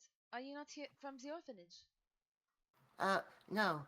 I got friends here that are sometimes sad, and I just wanna I feel like that they could use some friends sometimes. Alright then, and she kind of picks her up and says, "Well, we're taking you home. That's way you don't go off running into the dark." Okay. Right. And she smiles and looks at everyone like, "Is that okay?" Althera nods happily. She's like, of course. It's only the proper thing to do.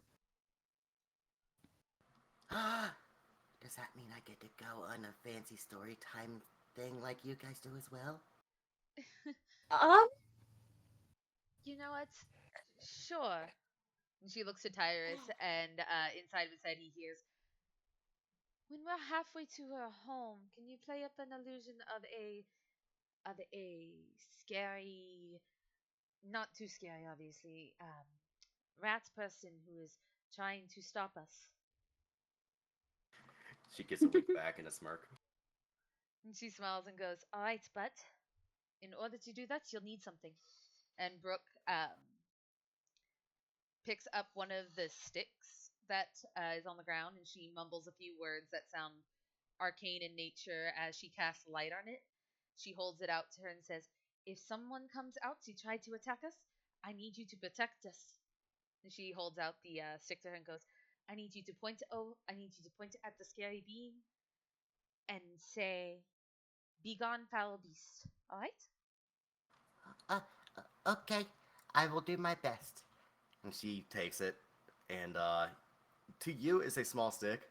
To her, it's like a small staff. It's fine. It's her staff. Yeah. It's her magic staff. And she takes the lead.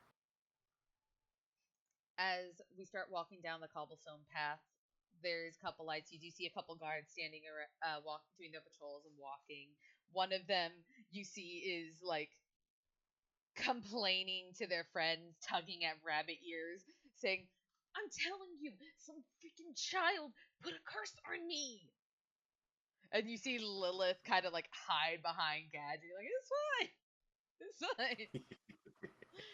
Tyrus gives Ika a knowing look and a smirk. Lilith looks at Uh, Althera like, "I didn't do it." "I didn't do it." Althera looks at her, raises an eyebrow, and then just smirks and gives her a wink. "Wow, mom's gonna be cool for once." Damn. Oh, her goddess is the goddess of mischief and well, I guess it's like, yeah, mischief and love. So she's always down for a little mischief. But as Carsey's like leading them on, I'm just because I can't see Foundry, so I'm doing a little bit of theater in the mind. I'm assuming Althera's walking close, like in between like Tambrick, Gadri, and in front of Enka. So as she's watching Carsey, all she thinks about is her niece and how much she misses her family. And she gets a thought in her head, and out loud, she's like, "I'm a baby." Just very quietly, just like you could tell it was meant to be an inside thought. Enka's just gonna go, "You need to have sex for that." Brooke covers the child's ears. I would say Althera's like hitting Enka like tiny ears around us. It's not like she knows what it is.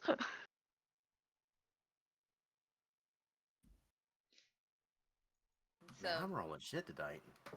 And so, halfway through, an illusion of a rat man comes out. It's a mostly scrawny, but has a belly coming out, basically to hear a little belly button boop, poking out, and you can see that he has a cartoonish-looking eye patch and a nose that's bulbous out to one end. He looks somewhat scary, but also at the same time very cartoonish in nature. He doesn't make any noise because Tyrus does not have the spell to make noise and cast a spell at the same time. But, yeah, it comes out. Carsey does her thing. Begone, thou beast! And Brooke kind of mumbles something under her breath as a bit of lightning shoots from what she thinks is the stick and shoots the evil man, making him vanish. And, let's see. Oh, yeah. vanishes right on cue. Mm-hmm. She looks back at the rest of us and goes, I did it! Althera's gonna clap her hands like, you were very brave, thank you. Brooke smiles towards her and ruffles her hair and goes, "Very good job. Unfortunately, that magic staff only has one charge on it, but you can keep it, and you can decorate it with all sorts of things, even paint it. And maybe one day, if you practice enough with your own magic, it will be a true staff, just like us." And she points at Althera's staff. Oh, okay. And she thinks for a moment before she looks at her teddy bear that she has in her hand and goes, Oh, we're gonna practice magic. Mr. Barrington, we're gonna be magic peoples. They get to where she leads them for the home. and she gives one final hug to Brooke, Gadri, Inca, Tyrus, Althera. A tentative hug towards Timbrick, because even though he is a little scary, she knows she's okay. Lilith gives her a high five, like, I don't know, man. Yeah, goes for a hug for Lilith, but high five. Yeah. As she goes up to her door and she starts like going inside, Lilith kind of looks around, and as she's closing the door, the last thing she sees of Lilith is her wings pop out. Like, ooh, scary. And immediately you hear almost an immediately spill of some of the beans as Mommy, I had a magical fun day with the fairy lady, and the door closes. Brooke just looks at Althera. So much for keeping our secrets. Althera has tears in her eyes. God. It's like, she's cute. Brooke just looking like, oh god, it's crying again. What do we do? Tyrus just has a warm smile on his face. Looks to you, Brooke. You know you did good as a mom back there. You see Brooke like rummaging in her pockets, trying to give Althera tissues. Just like, yeah, I need more practice, but it's fine. It was fine. I'm sure with you it'll come naturally. You would think. Pulls out his handkerchief and offers it to Althera. Althera dabs her eyes. It's like, let's fight those night hags. I want to leave this place. It's cold. Lilith It is a little bit. Lilith's eyes sparkle. She's like, yep, it's time to go hunt some night hags. Althera, paper. Oh, right. Where did I put it? Retrained in the bag of holding. And say, oh, you're right, I did put it in there. All right, here you are. I knew that they were meant for holding something. She takes it. Tambrix is very much appointedly looking at the sky, like, oh, look at all the stars. He's being respectful. Brooke is not. She's respectfully looking, but Brooke is not. I'm so sorry. Yeah, Althera sees Brooke looking and just kind of whispers out. She's like, Bartholomew has a tendency to snatch maps. I think he has a little collection. That's why I decided to keep it in here. I'm sure they hold a lot. As they do. I once fit a whole bottle of absinthe. Brooke kind of raises an eyebrow at this and goes, it'd be very interesting to see what you're like after a bottle. She's very proud of the fact that about that.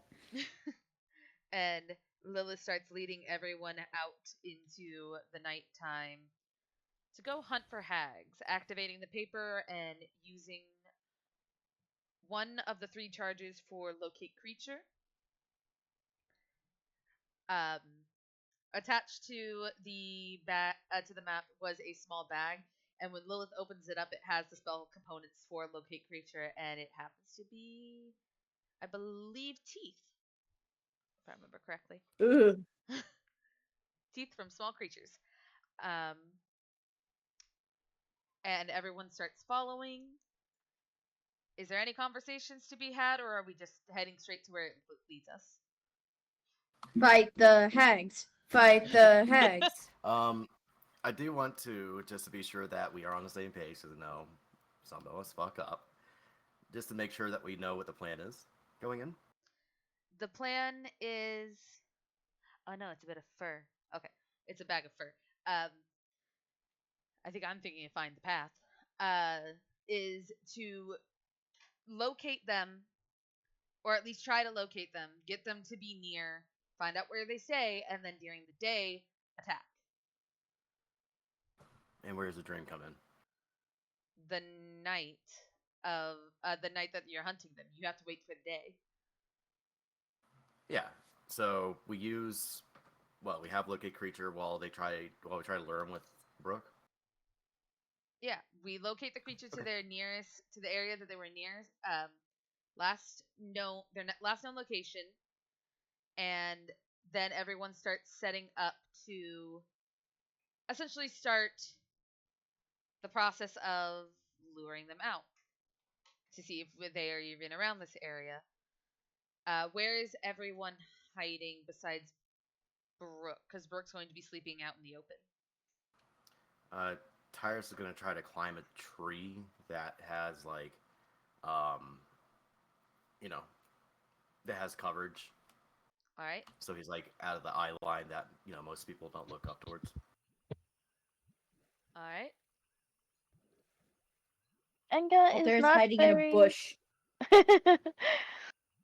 Yeah, Enga, she's not very sneaky, so she's gonna try and use the hat to look like a small tree. Or a big bush. So those aren't creatures. She gonna make her body look like leaves? Like change the color of it? So she's gonna make herself look like a camouflage cow. Yeah, pretty much. Camouflage. Camouflage. She's basically walking ghillie suit at this point. Yeah, pretty much. Looking like a ghillie suit. Yeah. Hide in the bushes. Not next to Althera, because again, she's not very sneaky, so she ain't gonna risk her being spotted. Okay, we'll She's gonna be like off on her own and crouched. We'll say Althera is here. And who do we decide gets the potion? Tyrus, because he has the ability to see things that are invisible if things are happening invisibly. Alright, well, That that was a only lasts an sentence. hour, so... Yes. The potion should last 8 hours. It should last for a long rest. Yeah, true sight only lasts for an hour. Well, if something starts happening, you can activate it. Essentially. Yep. You're also one who has the ability to get out of sticky situations and stuff. Gadri, where are you hiding? Gadri is gonna need assistance hiding because his stealth is a -2, so We're gonna Hide with he's gonna Althera. he's I'll gonna say get you an can hide with actual Althera. ghillie suit. Yeah. We'll stick a bunch of like branches in between the gaps in his armor and make him look like a bush. Okay, you If hide we beside- need Throw just rub some dirt on the armor, and it looks a bit Gadri's like just gonna rocks like used to lie make. face down in the dirt, and you can just bury him. Tyrus just looks at them and is like, if we need to hide the bigger people, we could just use a tiny hut nearby. Does anyone else besides Brooke have tiny hut? Tyrus, I think Tyrus should. I think Althera Forget- does. I forget if I gave it back to him. I don't know. Never mind. I don't Althera does know. not have tiny hut. I thought she did.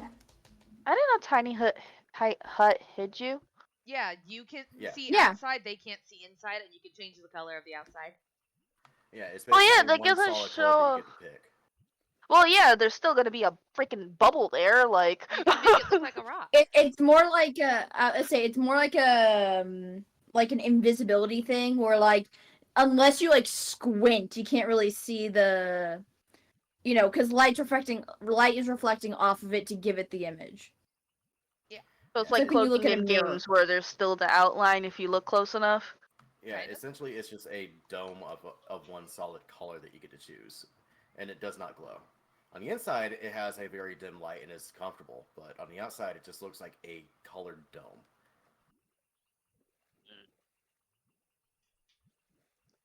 And I apparently did not give him Tiny Hut back. So we're at the 2-hour mark. We're gonna go on a quick BRB. I'm Okay. P. We will be right back with hunting. Tea after Have a these good messages. piss.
Grant, you've done enough with penises today, okay? Now, Says you. Oops. so we are back. Everyone has gotten into position. They have all rolled their stealths. If you want to call it that, sure. If we're gonna call it that, they have all rolled their stealths. Brooke sits down in the middle of this clearing, sitting on her bedroll. She closes her eyes, takes a deep breath, and instead of doing her usual think of everyone else's problems, how are we going to fix this, how are we going to do this, and how are we going to do that, instead of focusing on everyone else's thing. I forgot to roll 10 mixes, motherfucker. And such, she lets go of the worries of her party, and she thinks of the Raven Queen, the Beacon, Lolth. She allows her anxiety to start building up before laying down and heading to sleep. After a while of rolling a bit, she finally allows sleep to take her. Tyrus watches this, and as he watches her go to sleep, he downs the potion and starts keeping an eye out. Alright.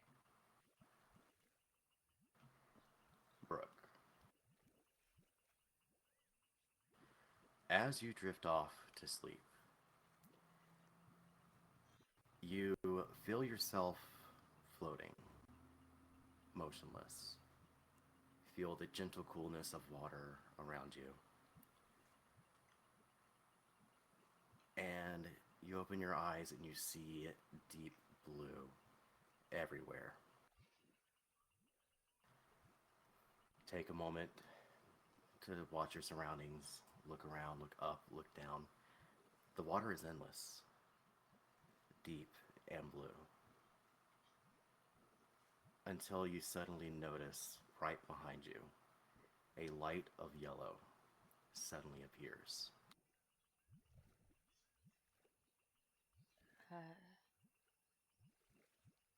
Do I recognize it?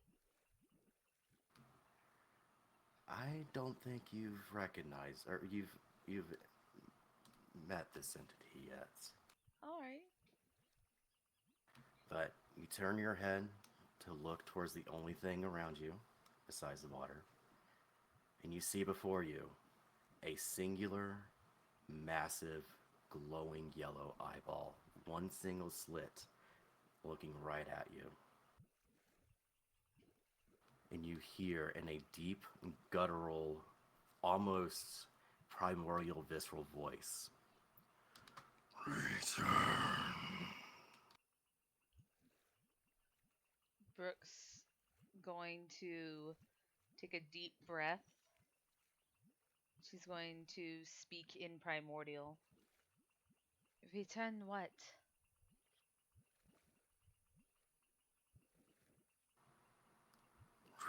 Return. Do I have something of yours?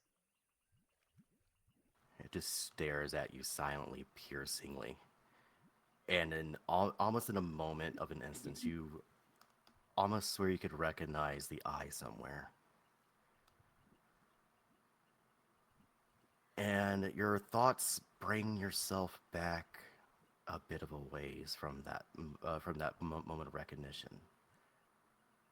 But before your thoughts could go any further, you feel a clawed hand come to rest on your shoulder behind you. Return. And as you turn your head to look to see whose claw it is, you see a familiar fur hand, long claws, with seaweed wrapped around some of the fingers. You follow the arm up as you hear the voice continue. And your eyes meet what looks to be the decomposition visage of 3 earrings, long been decomposed in the water, staring right at you. Punish. And at that, 3 earrings suddenly lunges at you, and you suddenly wake up in a sweat and you start coughing. coughing heavily. Everyone does notice that she is suddenly awake after about maybe an hour under. And you start coughing seawater. Brooke starts coughing, and looking at the water and looking completely horrified at the fact that she's never felt water in her lungs before. Not like this. This is different. This is unfamiliar as she looks around the area she's in. You see Tyrus immediately has leapt down off of the tree and comes to your side. What are you doing? Go back to hiding. What happened? It's fine. Are you okay? Are you sure? Yes. You're going to ruin this. Just go back to hiding. Okay, all right. And he slinks back towards the tree. He doesn't try to climb it again. He tries to actually hunker down and hide beside the tree. Then you need a new stealth roll as Brooke tries to clear her thoughts for the moment. Althera, you're looking at the map in your hand. Oh, thank God. And you can see the movement on the map of creatures getting closer. There's a poke her head out of the bush and kind of like a whisper yell. She's like, guys, they're coming. They're getting closer. They're coming. All right, Tyrus is going to cast True Seeing. All right. Brooke's going to look at them and go, great, perfect. As she's wiping the water from her mouth, and says, should we all hide and just wait for them? Wait for them to pass, follow them, and Brooke's going to go ahead and try to hide her own self, which is a stealth roll for Brooke.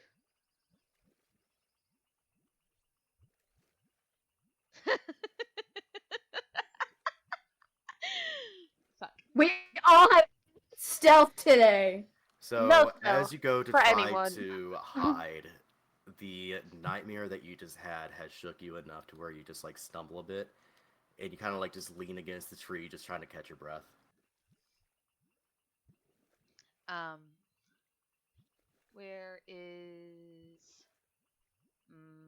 Where did they go?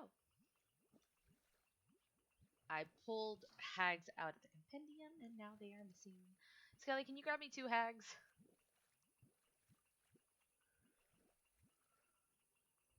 I don't know where they went. They're not in the actor's tab, so you probably didn't. I put them in the encounter, but I don't see them anymore. I only see the ghosts and ghouls, which I need to get rid of. Oh, don't put them in the encounter. Put them in the actor's tab. Okay. Well, noted for next time. Which one do you... Oh, I see which one. Never mind.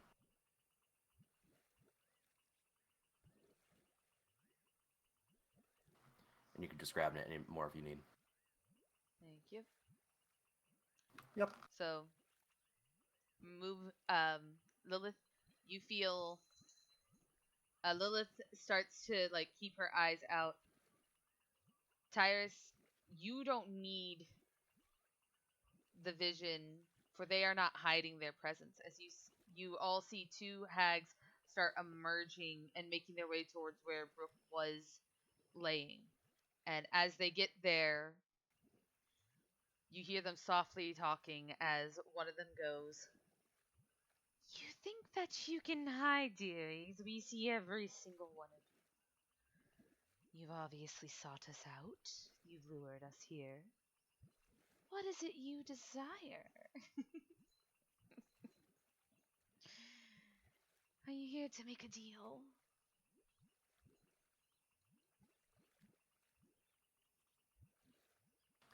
There's a poker head out of the bush again. These hags look a little scary.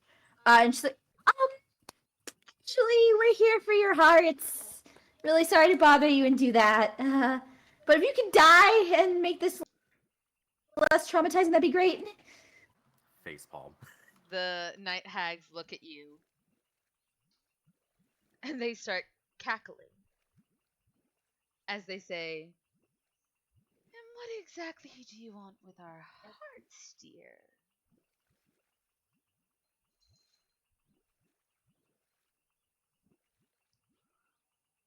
That like she's gonna kind of look at the others. She's like, well, I heard night hag hearts are a delicacy. She's pulling a little bit of a dungeon measure here. She's panicking. She's like, to eat.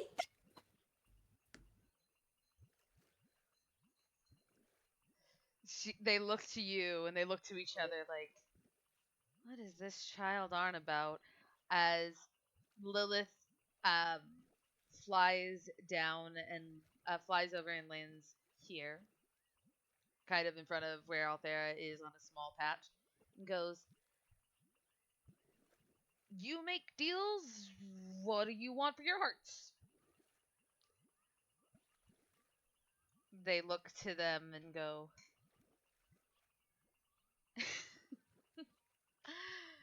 "Oh, little one, you couldn't pay us enough to just give our hearts away. Are you after our hearts or our heart stones?" And you hear one of them sounding really bitter towards that.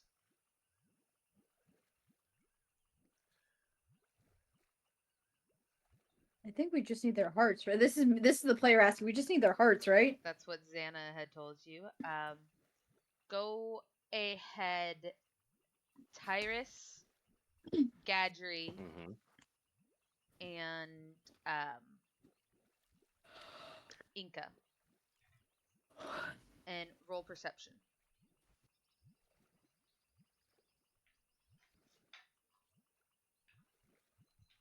Is this to spot any danger or potential danger? Potential danger, yes. Dirty 20. All right. Why is my compendium empty?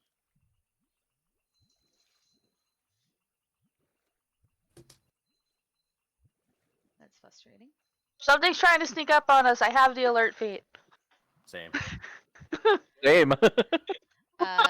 There is nothing sneaking up, as you all can see.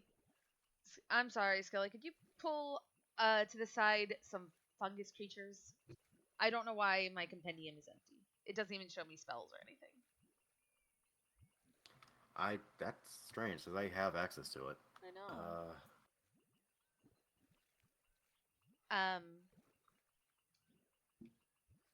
Yeah, I don't know why it's being brewed.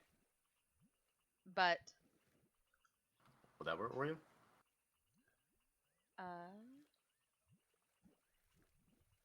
yeah, it's fine. Sure. I'm going to place a few down because a few are going to be popping around everyone as Ew. Some ugly motherfuckers. there we go. There are quite a few of them. There is, because Baby is unable to see, 1, 2, 3, 4, 5, 6, 7 in total. That's not good. Along with the 2 hat. Is that 8? I think that, yeah, it's just 7 in total, I believe. Along with the hags, Fabi, I'm going to place a screenshot. Okay. I'm gonna ready an ice knife. Actually, Alright. no. I'm gonna ready.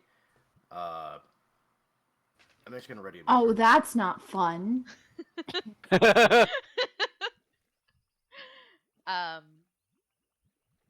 Gadri is also gonna be casting his shield. Shield of Faith. Oh, by the way, Yeah. just in case anyone forgot, you all have temporary hit points. I believe How we much all again? have 9 temporary hit points, and Althera has 14. Yeah, you have 9. I have 14. Alright, I'm readying mage armor as soon as they look aggressive.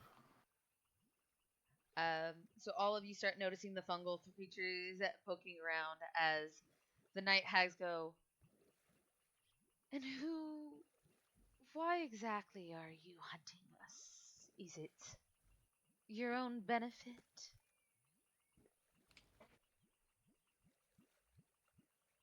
They look towards Althea, considering she was the first one to speak up. Oh yeah, Althea just kind of shrinks a little bit, holding her staff, and she's like, well, not for my benefit. You see, I couldn't afford these rubies, and I wanted to get them for my ward here. And she's like gesturing towards Lilith. Oh, this is completely hidden. No, Lilith's standing out in the front. She went to face them. Oh, did Yeah. she? Yeah. She did. She's like, I don't normally like killing anyone. I just I want to do something nice for her. Okay.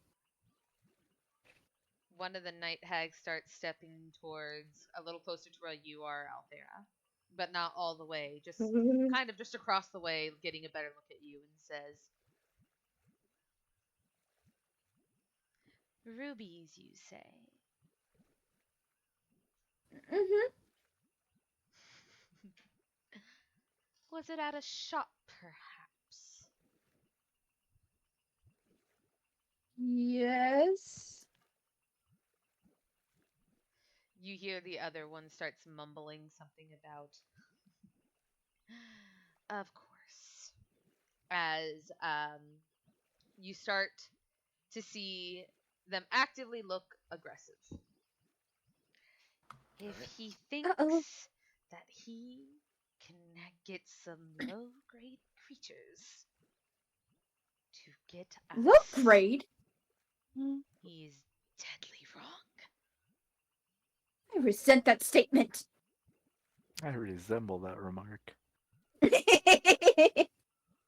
Oh, I'm not muted. Yeah.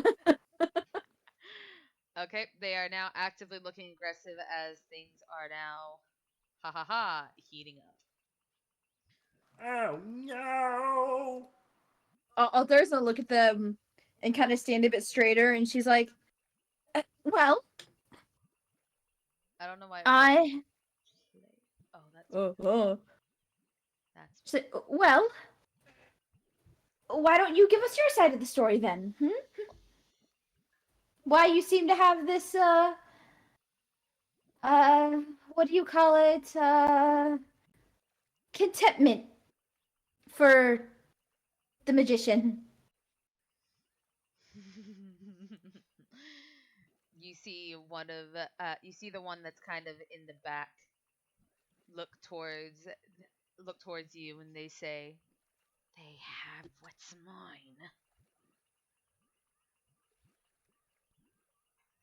Which is.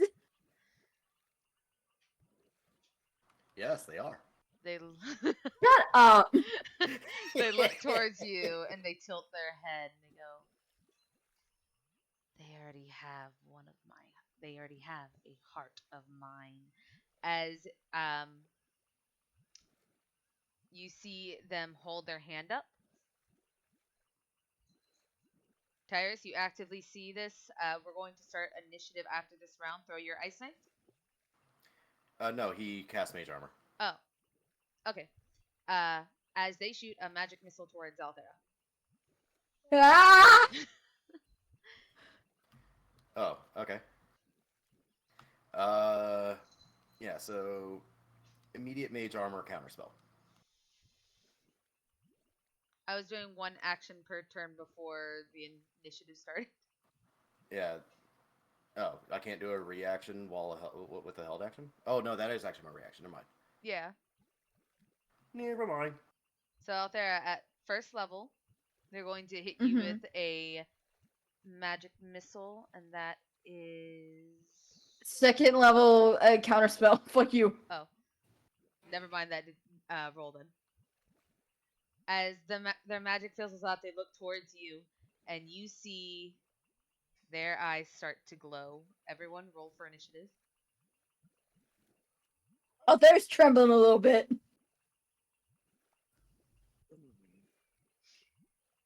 Actions.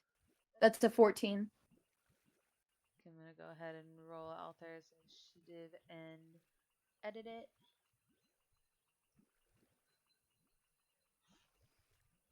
There we go. Tambrix is gonna roll initiative.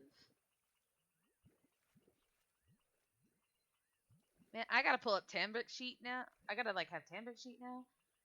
Fuck.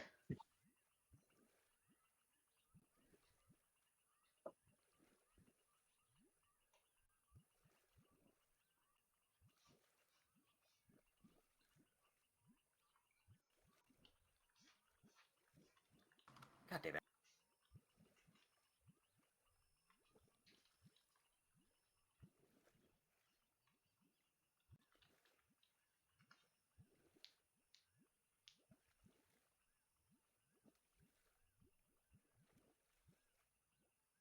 I'm gonna shoot Q a message real quick to see if they want to, if they are able to and or want to pop in for combat. Okay.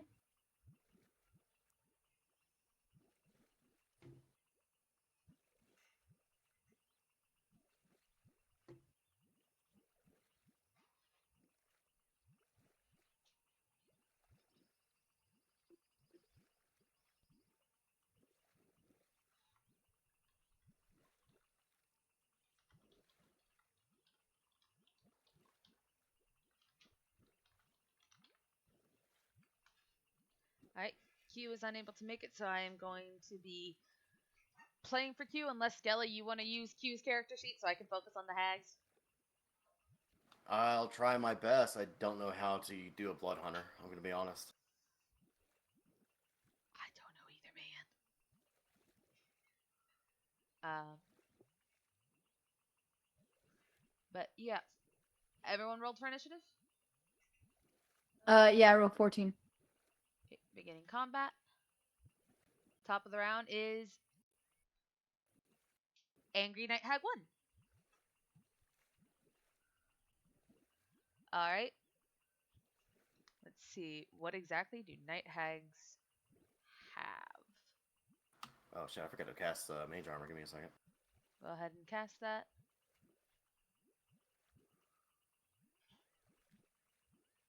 Alright.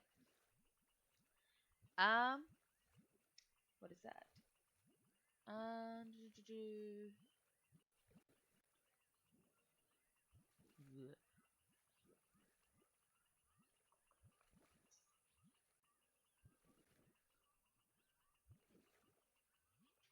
Is that one or more? A single creature. Okay. They're going to look towards Althera, the sweet girl,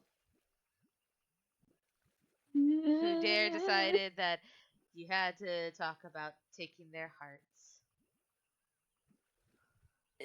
Hey, points for honesty, right? Points for honesty. I need you to make a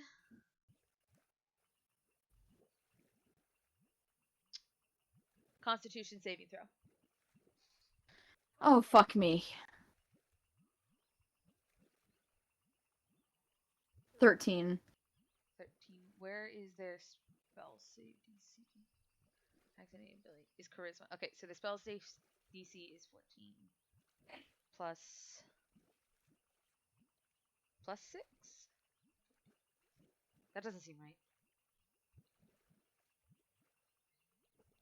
19 is their spell save DC? It's a high spells DC. Oh no, spell save DC is 14. Okay. Yeah, What is so your either way, I miss it. A 13. Okay. Just under. Out there, you have been hit with a ray of enfeeblement. What does that mean? Ray of enfeeblement is on a hit. On a hit, the creature only deals half damage with weapons that use spell save. That uses spell to saves at the end of their turn. So anything you cast that wouldn't have to take with strength is half damage. Oh, I don't cast anything with strength. I'm good.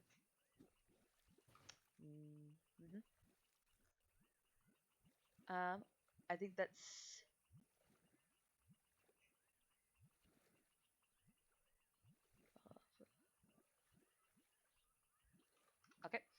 Sorry, I got a message from Q. Alright, so I think that's all they can do because I don't think they have bonus actions. No, they do not. Thank God. So that's their turn. Inca, it is your turn. Nice. Okay. You want to play some battle music for us, or? Oh shit, I forgot about battle music. Let's hit them tunes. That's right. I had Drift Funk on.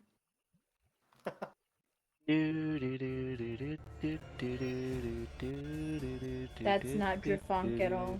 Okay, I'm gonna dash the way over here so I can be with my friends and in the way of the fucktards.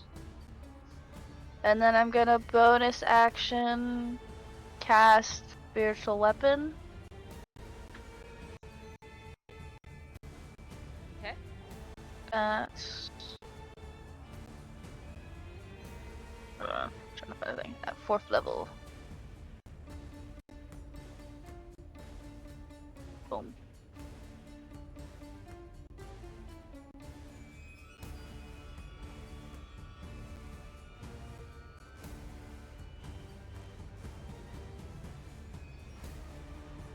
You cast a spiritual weapon? Yeah, I'm trying to find it in thing. Insane. You know what the stuff is. Also the things.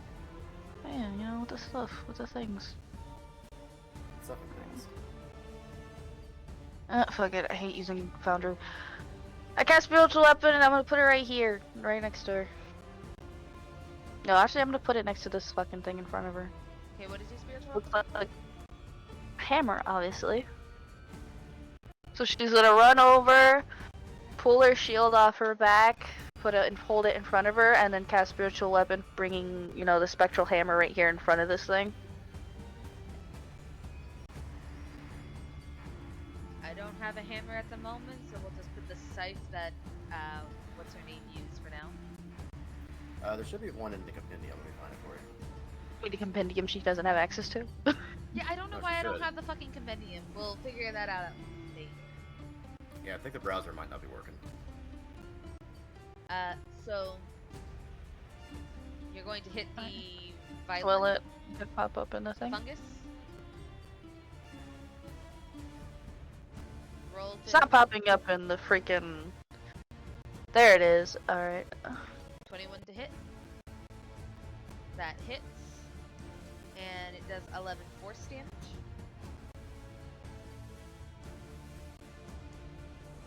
Nice. Alright. You hit it. Is there anything else you are doing? That's my everything. Fuck you, fungus thing. Oh, there's one behind you guys too. I didn't even see that one. Alright, it is Tambrix's turn. Okay, so I'm not gonna do the voice. Yeah, you don't gotta do the voice, man. As beautiful as the voice is. He is going to. Actually, I can do this one.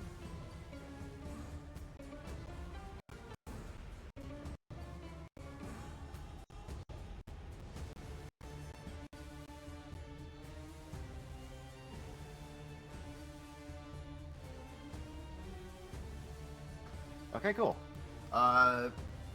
He's going to look at the closest night hag. And he is going to. Let me actually turn off Twitch talking a second.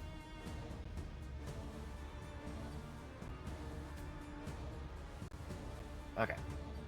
He's going to target the closest night hag, and he's going to cast Immolation. They need to make a dexterity saving throw. Which night hag? The one that's targeted. Gotta pull it there. Dexterity save?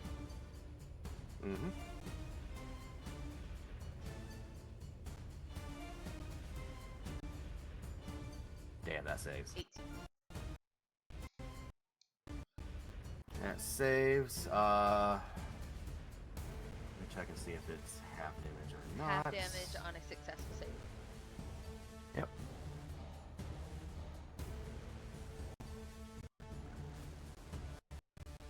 So you watch as a ball of fire starts wreathing around the fire hag, and she takes oh,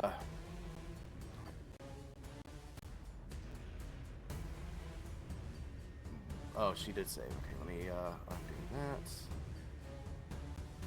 Yeah, if I click it, it can actually roll for it if you want. It should be able to do so. Yeah, I mean, like, roll the save for you instead of making you roll. No, I'm fine with rolling it. Okay, I'll turn it off then. 18 reduced 9. I believe. Let me double check and read it. It takes 8 to 6 fire damage on a failed save, or half as much on a successful one. A failed save that also burns the target.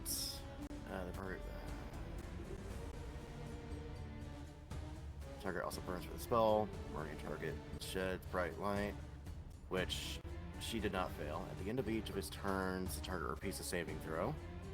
Oh, interesting. It takes that much on the fail save. Oh, so the spell is ended because she succeeded. Okay. So that is his action. Bonus action? Cam, what do you have for bonus actions? Let's see. He has so bonus much. actions.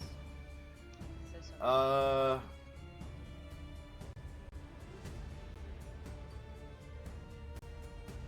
You know what? Fuck it. He's gonna use his hyper transformation. out there, Give himself some buff. you're looking at Tambrix, you're looking at these night hags, you're trying to assess the situation. When you see Tambrix start to use his blade to cut deep into his hand, as he starts growling from the gash in his wound,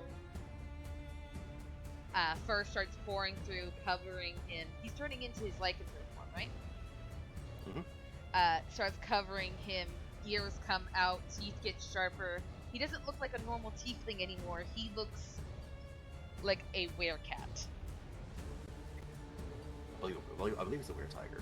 I believe so. Yeah. As Well, he- this awakens something in her. No! As he starts growling and essentially getting ready to attack. And he is going to turn to face this fungus. And that'll be his turn. Alright. Brooks' turn. Seeing how none of this panned out the way that it was supposed to. Go figure. Naturally. Brooke, where is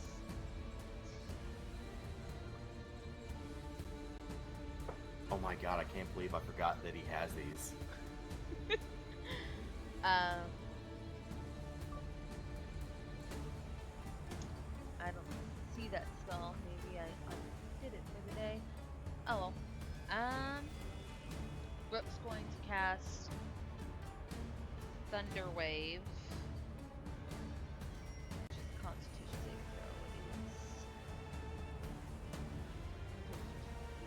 throw. So Brooke's going to run kind of in the middle of the hags to cast the spell because it's going to be 15 foot around her. Tyrus is up in the air, so he's safe. No, he came down and hid beside the tree. Is it any creature or any creature eyes?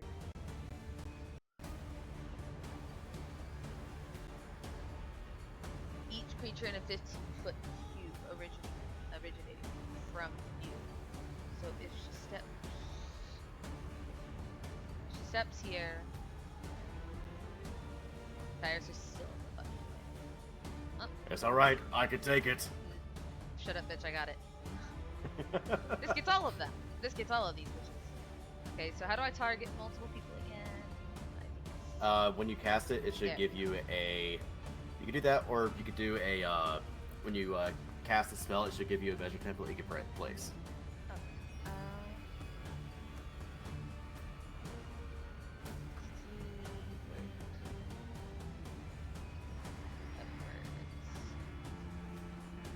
oh, that's features I'm looking at.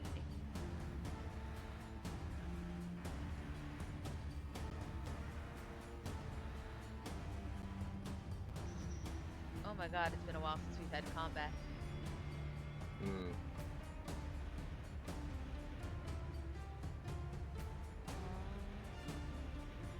Where the freaking hell is Thunder? I don't see Thunder Wave. Oh, there it is. I'm like, where the fuck did my Thunder Wave go? You should be able to search your spells at the top. Yeah.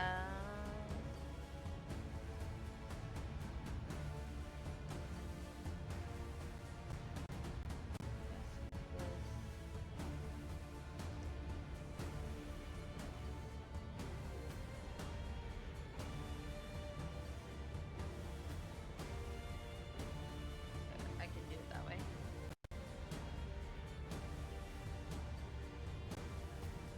That's Constitution saving throw for them. A nat 1.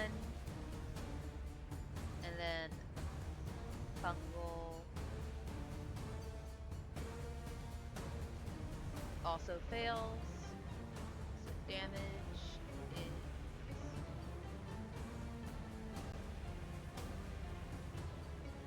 fungal is dead. And the Night Hag takes 24 points of damage, and I believe is pushed back, if I remember correctly. Yes, Pushed 10 backwards. feet away. So Brooke essentially is trying to keep these beings away, as there is still other things that are needed to take care of. And as for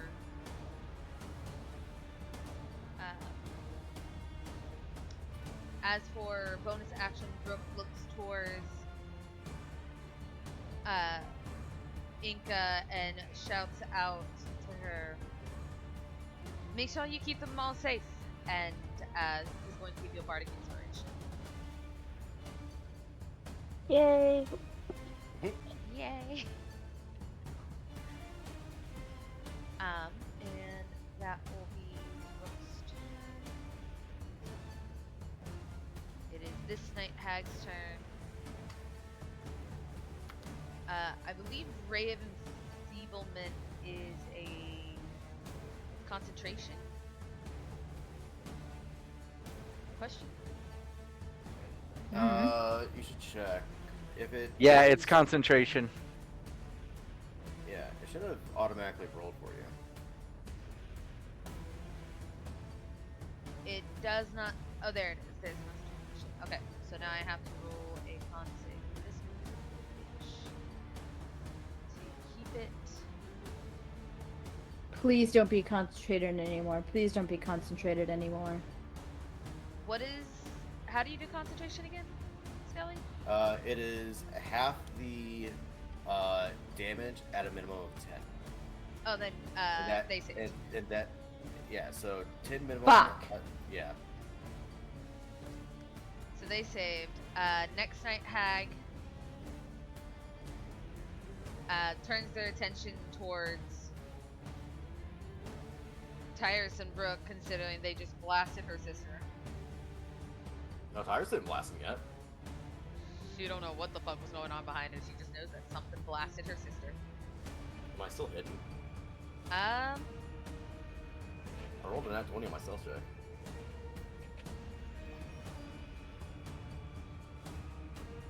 I don't know. Either way, it's gonna go towards Brooke, so says the dice.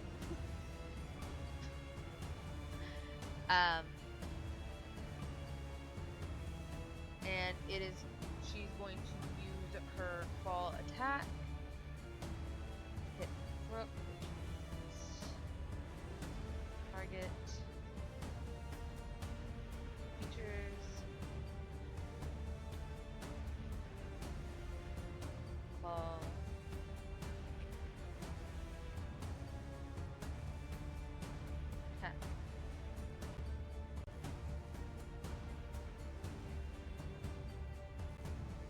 it should have been a disadvantage, but it's fine. I don't think it hits anyway. Question? I mean, Nope, he's beats cutting it, beats words. Oh, is that yours or mine?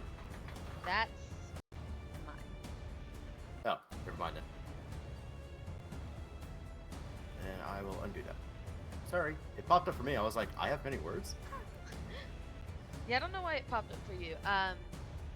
Not just because I'm a GM as well. It does hit because 14 is a beats it thing. The damage, normal.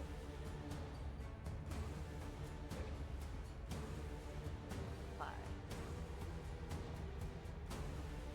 To which Brooke looks highly annoyed that they just lost their most of their temporary hit points.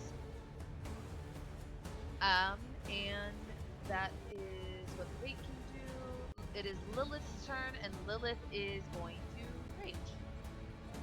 Obviously. Because she didn't get the first kill. Yeah. Exactly. Gadry lied. I didn't lie. The others just didn't play along. Disability.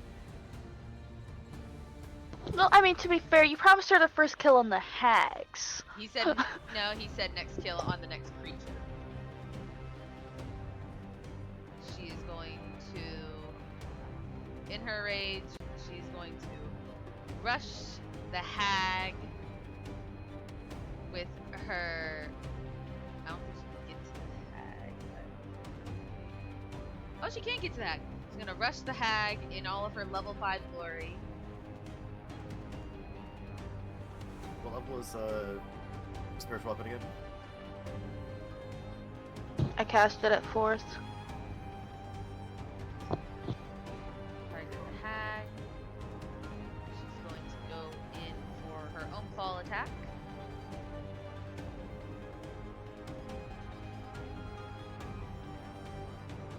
It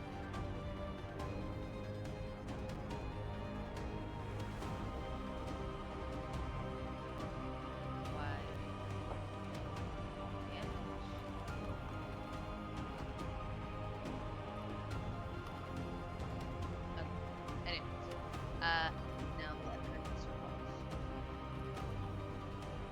I don't know why it's not letting her use her an attack.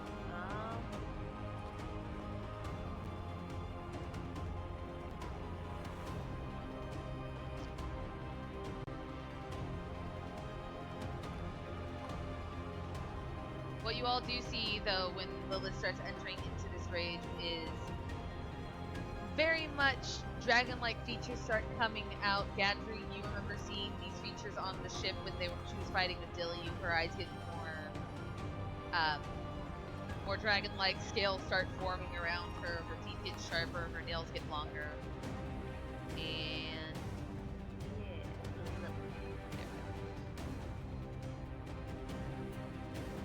I don't know why it's being a bitch. Oh. Attack.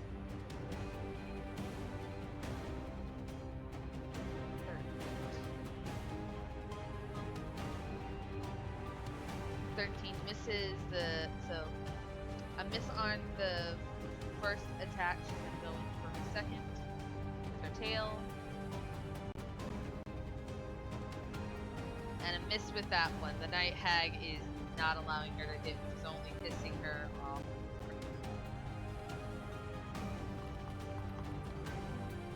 Althera, it is your turn.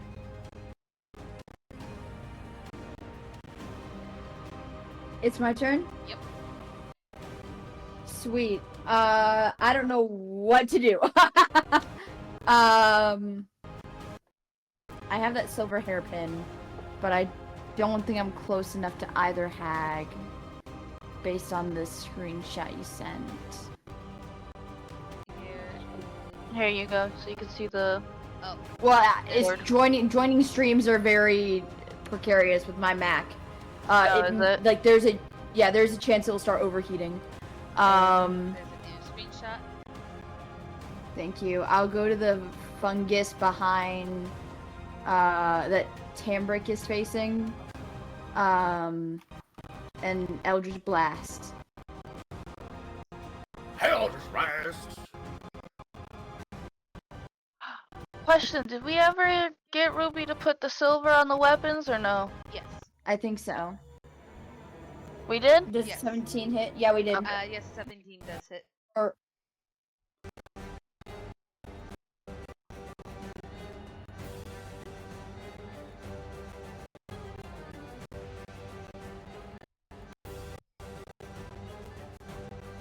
Let me know what that damage is.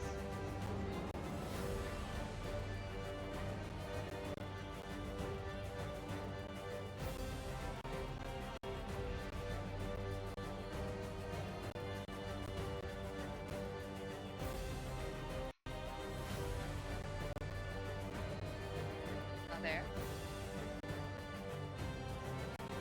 Nope. Why am I unable to hear all of you?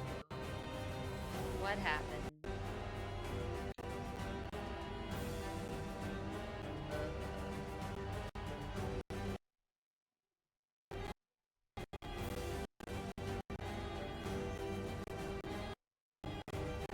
See if that. rolled a 14 instead of a 17. Does a 14 hit? Yes. The fungal? Yeah. Aha. Yeah. Alright, sweet. 8 points of damage. Okay.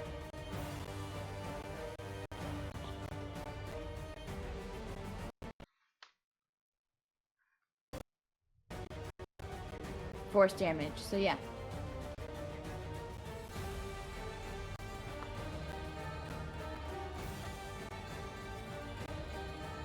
Okay. It has been hit. It's still up.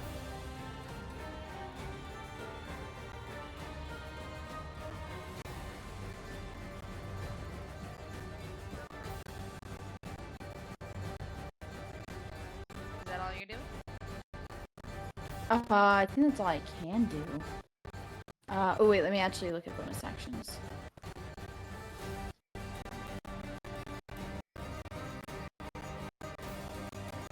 Yeah, that's all I can do. Well, actually, she's gonna look at Gadri, and just in a very shaken voice, like, please don't die! And you gain 1d6. Because she inspired you to not die. Okay. So they cast the Bardic Inspiration. Rousing bards and inspiration. Alright, is that your turn? Yeah. Alright. Tyrus, it is your turn. Alright. So, seeing Brooke and Lilith in the fray, he looks to Brooke, stands up, getting out of hiding, and he looks to her, and he kind of says, "You need to get out of there?" Brooke, Asking her if she wants to. inside your head, you hear Brooke say, not leaving Lilith alone with this thing.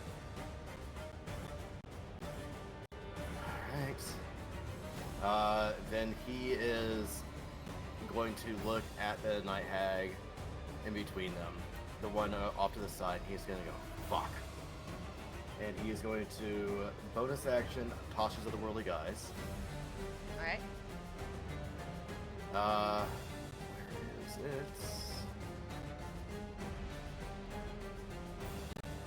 There we go. Last high level spell slot, guys.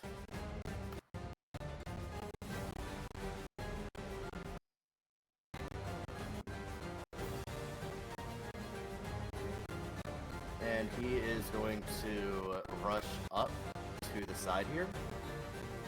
And he is going to attempt to assist with the only thing he really can do right now, which is help harry this Night Hag. He's going to stab it with one of his darts. So that's the only thing he has to add deck-wise.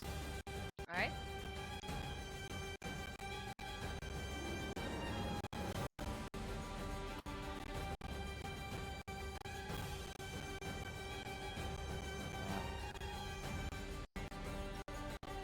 And you watch as, by the way, the wings that come out, they're not the angelic wings that you saw before, but they're actually like more bat-like and necrotic looking. As he's chosen to go for the lower planes version instead of the higher planes for this fight. Okay.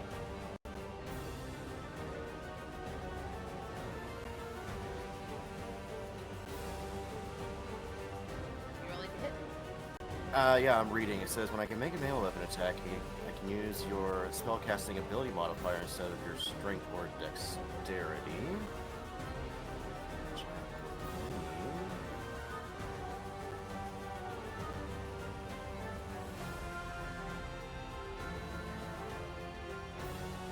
Ah, shit. What did I find there? Where are you?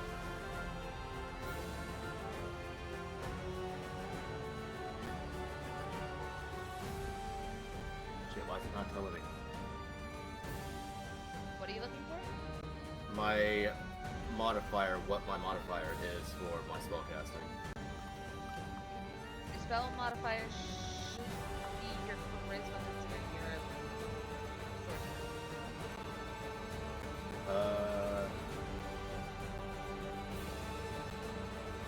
Yeah, charisma. Okay, then I can use my charisma as my modifier to attack instead of my strength or dex. Yep. And I can attack twice. So, pulling out my, pulling out the Mythra card, he targets and will attack. I don't think that's actually gonna properly show it. Roll 6 2 times in a row. Apparently. 6.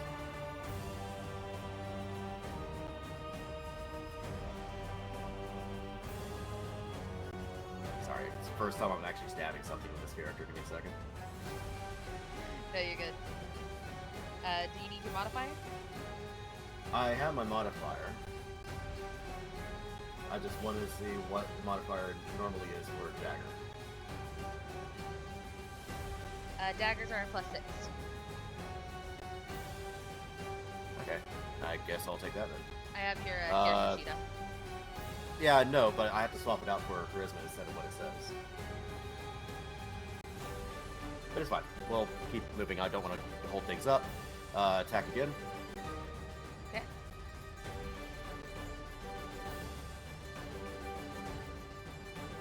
$19 hit. 19 does it.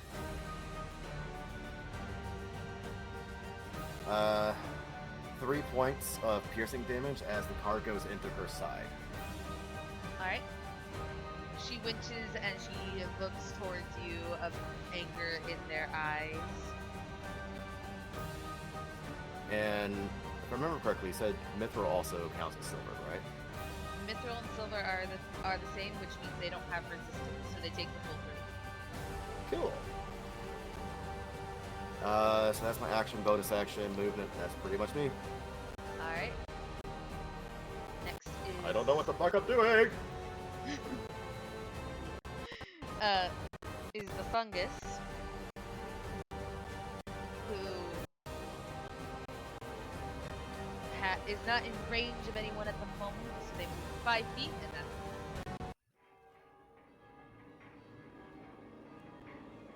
Which it is Gadry's turn.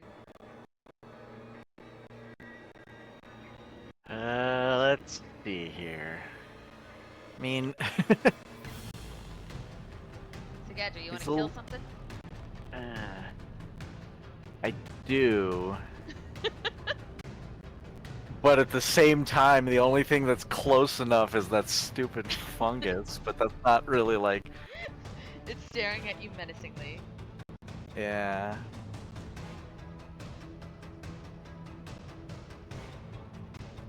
It's gonna touch your butt. Xandria's half the danger. Yeah, it's so dangerous. So let's see here. So Gadry's gonna do is he's gonna move over to here. Pop. Then Are you gonna hurt that little fungus? That little fungus didn't do nothing.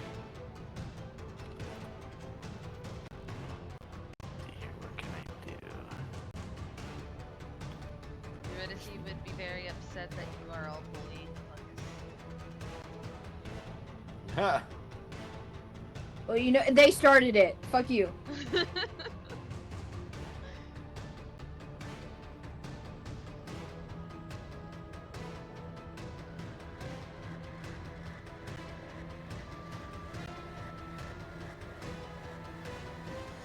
Check a distance real quick.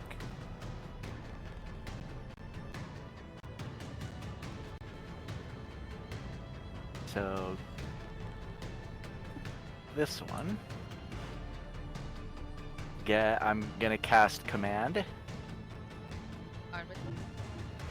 The one in the back. Alright.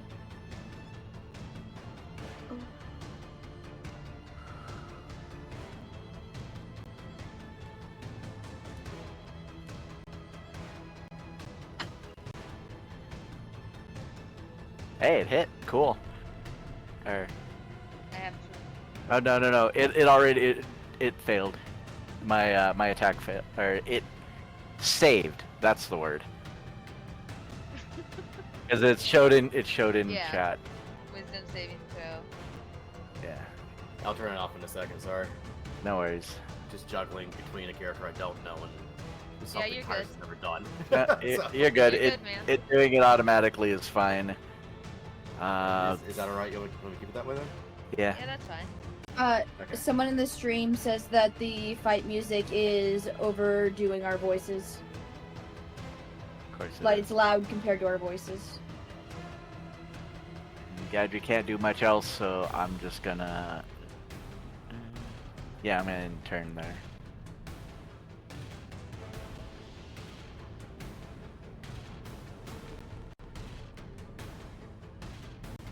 Alright, they said it's good now. Apparently the last one was loud. But this one's good. Ah. Okay. I don't know why my freaking stream isn't keeping me up. Yeah, I don't have that much app. It's a friend of mine, they're DMing me. Oh, okay. Okay, because I'm sitting here like, shit, is my thing busted? No.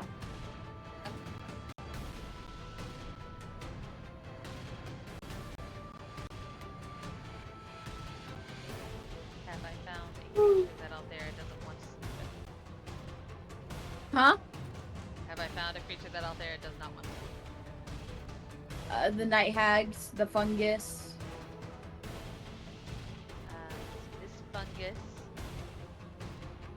is gonna move. That's all I can do.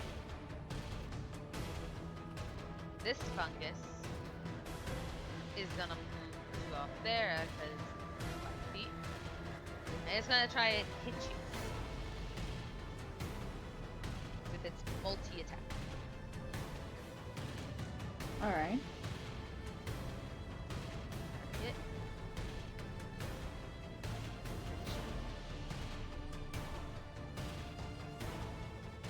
First hit. That is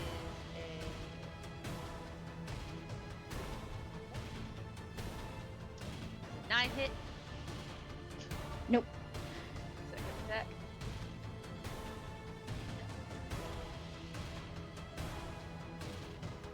Four hit. No. Out there, as you're staring at this, you just see it trying its creepy little tendrils come out and try to hit you. It smells It's kinda cute in an ugly way. awful. It smells like rotting flesh. Blech. It's horrible in a horrible way. That one moves forward. That one moves forward. This one's gonna try and its desperate attempt to hit Gadry. We all know that. First hit. First attack is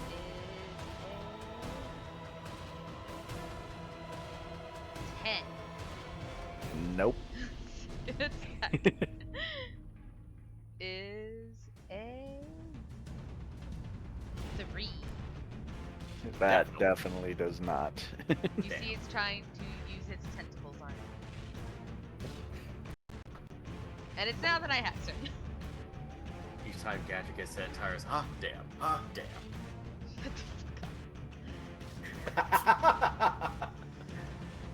Alright.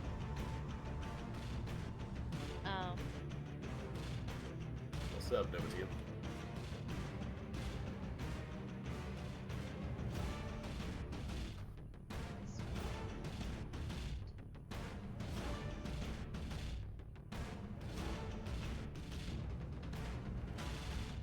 Okay, well.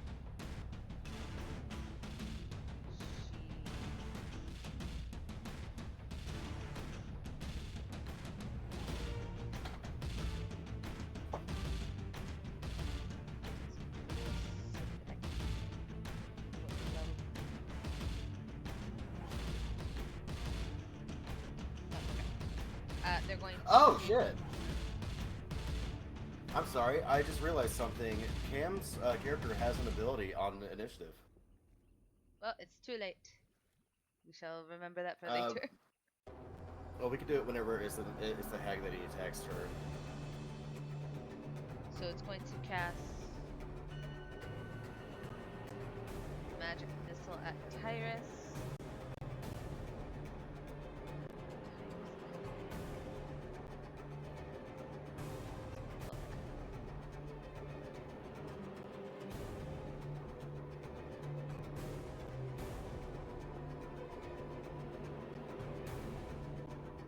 I feel like it should be higher.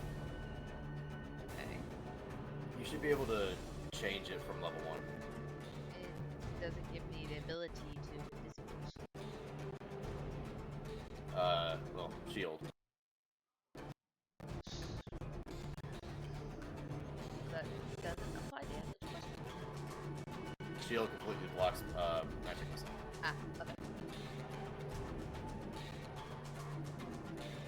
Then that's that.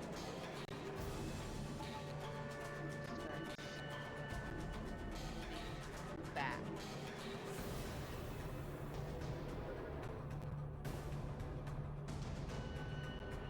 Right.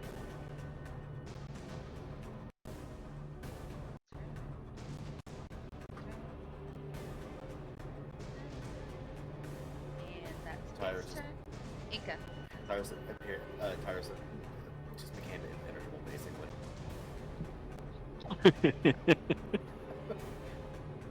Impeccable. I mean, impenetrable. Pretty much. Inca, it's your turn.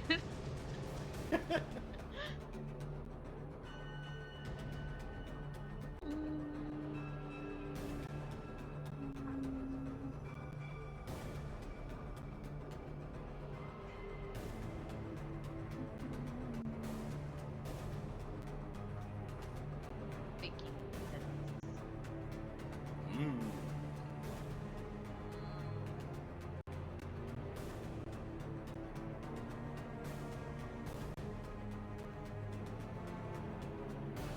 Well, something burning. Oh no, the beef patties.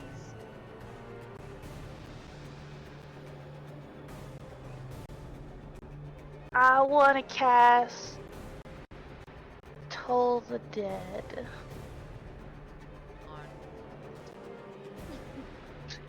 Who's in range? She's in range. That one's probably not in range. Oh, she's definitely not in range. I want to cast it on this hag. Okay.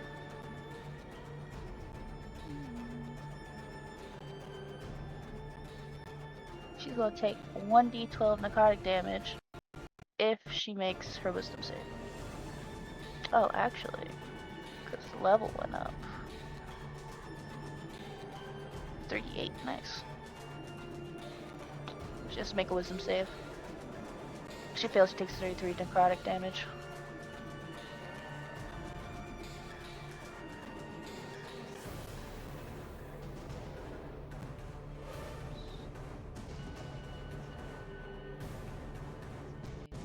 Yes! 10. 33 necrotic damage! Alright. Oh wait. It's a spell? That's Yeah. a spell. She has advantage.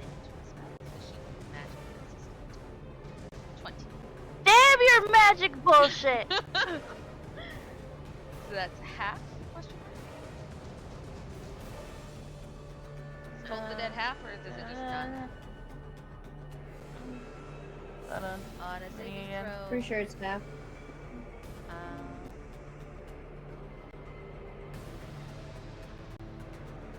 I guess she doesn't take no damage? It says you succeed on the throw or take damage. Toll the Dead. Yeah, she Yeah, doesn't Toll the take Dead. damage. She doesn't take damage. Motherfucker, you know. What else are you doing About to bonk her with a hammer, that's what I'm about to do. then? Go for it. Now I'm gonna hit the one in front again, see if I can take it down. Okay. Roll the hit.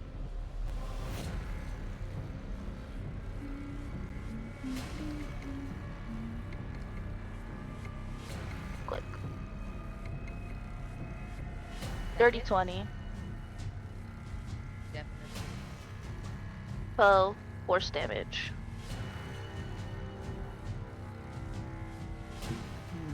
Nice, that's It dies. it dies. The hag? No, the fungus said they hit. Oh. Yeah, the hag didn't take any damage. Oh, that's right.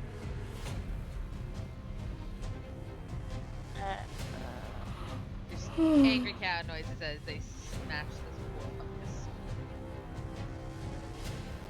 Alright, so the thing I noticed about Timbrick and his abilities is he has dread. At this, whenever he rolls initiative, all afflicted creatures within 300 feet of him are afflicted with dread. Your next action deals damage to a creature affected by dread, consumes it, compels him to retreat 5 feet in the opposite direction than you. Where the fuck did he get this? Could it be his ancient fear bloodline? For now, worry about what he's gonna do. I'll take a look at where he got it. Okay. Yeah, because the hag should have ran from him whenever he attacked it. And if she can't run, she's afflicted by fear. Or frightened. There's no C. Apparently not. That's why I'm like, what the hell is this? Like, there it is in the chat before you even look at it. For now, I'll just keep the spells. He is going to look off in the distance, see these creatures over here, and he is going to cast Vitriolic Sphere. And yeah, that looks good. You watch as he raises the claw up before he takes his thumb and strikes the nail into his palm, and then he shoots it out in a green, a sickly green-looking energy shoots out and hits into the center of this grouping, and it shoots out into a green ball of caustic gas. Okay, let's make a dexterity saving throw. I think with that one, It should have. I don't know why I didn't. Oh, there it is.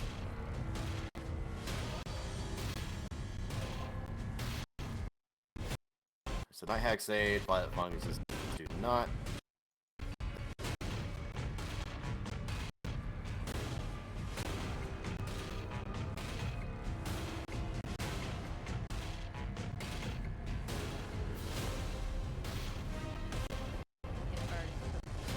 it already took from the Night Hags.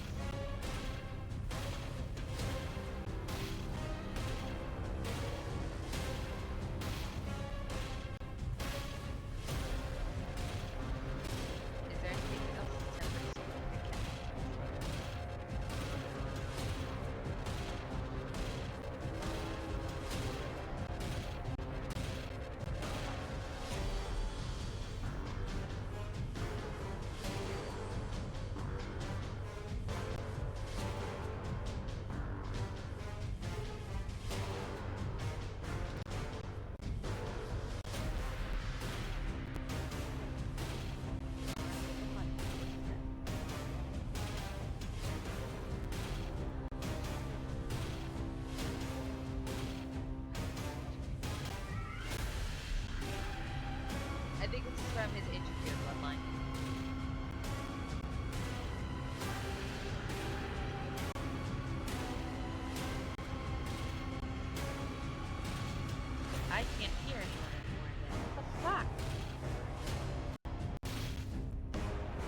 Can Hello? you hear us? Yes.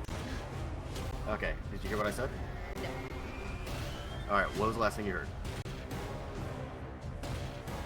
Green, sickly, cloud, night hag.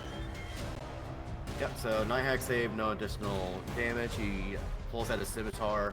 Bonus action, Crimson Right on the blade takes a point of damage, and he adds a D4 to his scimitar.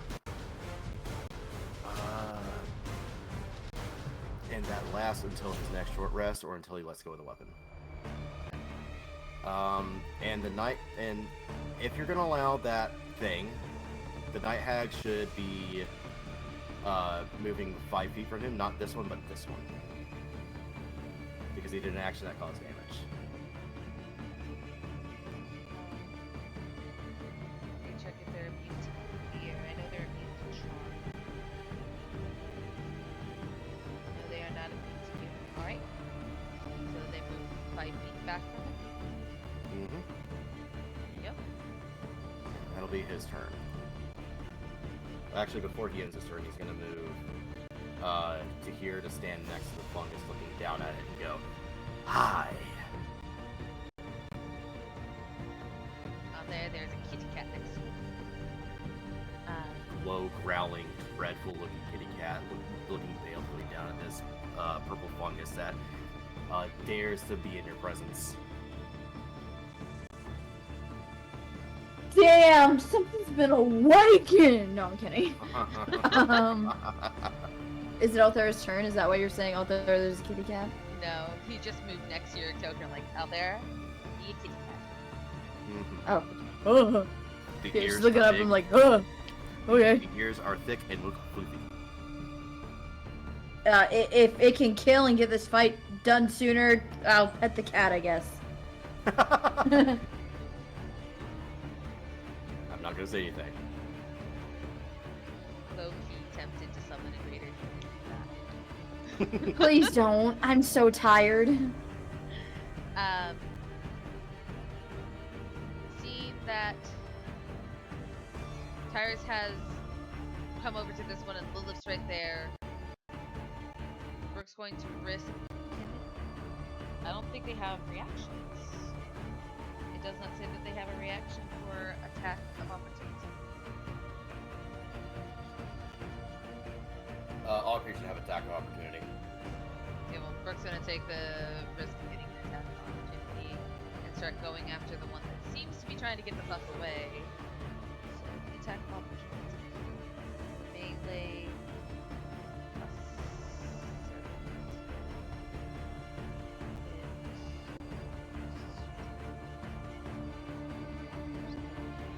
Die in here because my computer does not have that tablet. So I have to use the tablet. That does hit. It's 2d.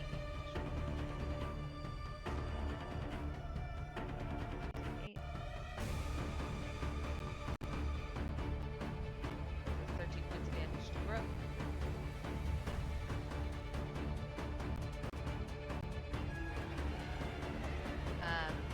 As Brooke mumbles something about a bitch.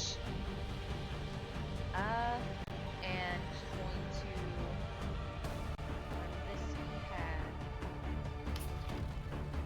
past light.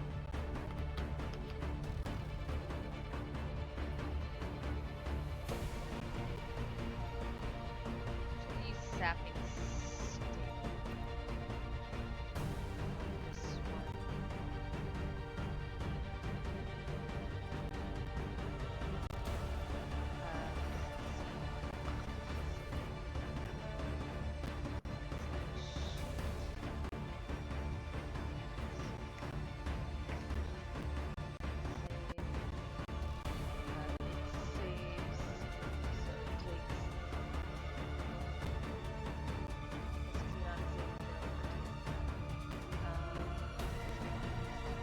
Okay, so I think it's another thing like Toll the Dead. It says must succeed or take. So it takes no damage as it misses as Brooke misses with Sapp's sting. Brooke is definitely cussing at this thing out of her mind. It's fucking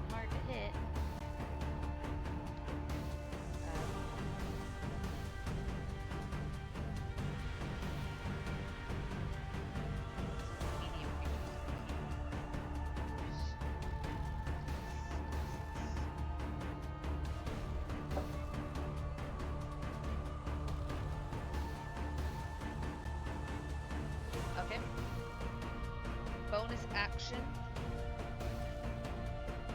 she's going to use Temptatious Magic.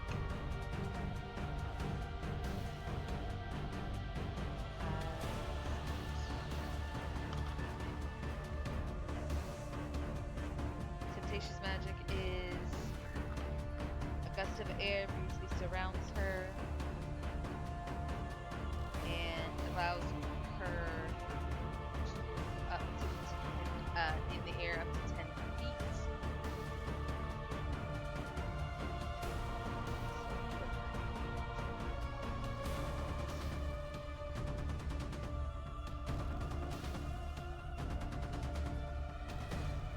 15, 20, 25, 30. And Burke's going to follow the night hag because this bitch keeps trying to fuck away. Burke is Night dead. hag. And Burke's gonna look at this thing like, where the fuck are you going? Why are you? And that will be her combat. Next up is the night hag that's in front of Lilith and Tyrus. And they are going to attack the wolf.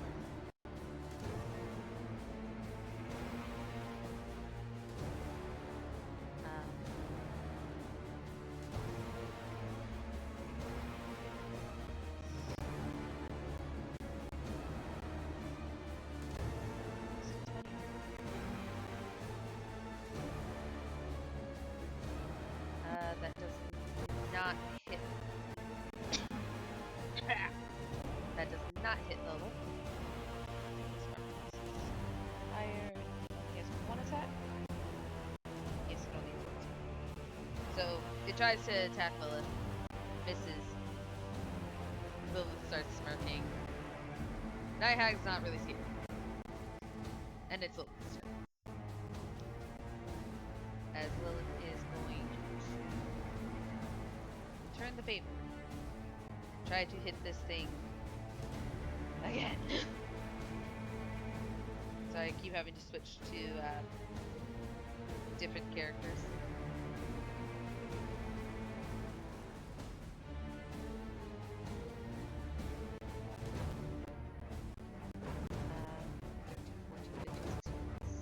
Yeah, 17 means it beats it. She hits the night hag for not too bad. She hits the night hag for 15 points of damage. And that was her first hit. She has 2 attacks per action. She's gonna go again. That is a nat 1. She misses. And that is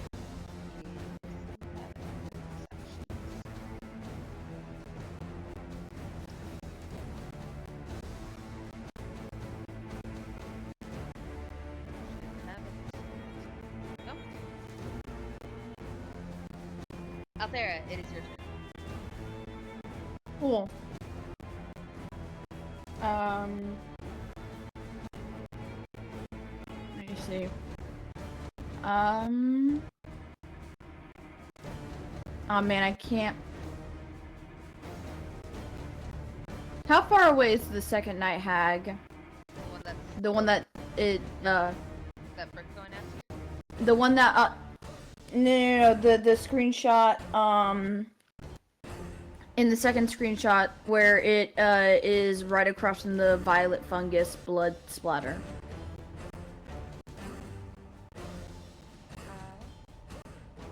At the moment, Top right corner. yeah, at the moment that night hag from you is 95 feet. Because she has moved since the last time.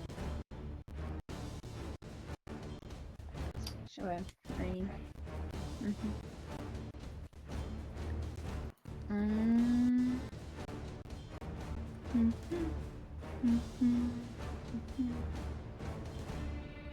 Damn it, I don't have. Well, I could move. And get closer. If you move, you provoke attack of opportunity from the fungus. Yeah, like that thing can hit me. Oh wait, I don't have to. Does cold damage work on hags? The information you got is they are resistant to cold and fire. Fuck me.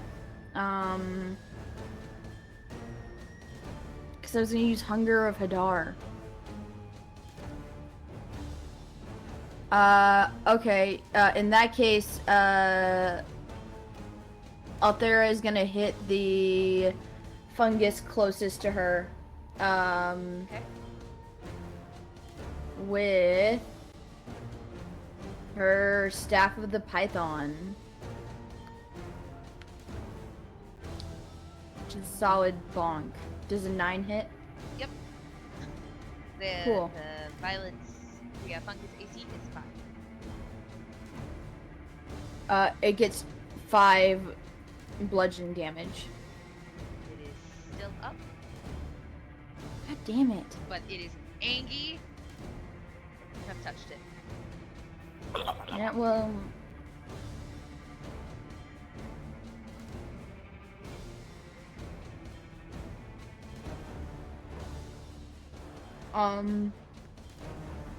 And as a bonus action.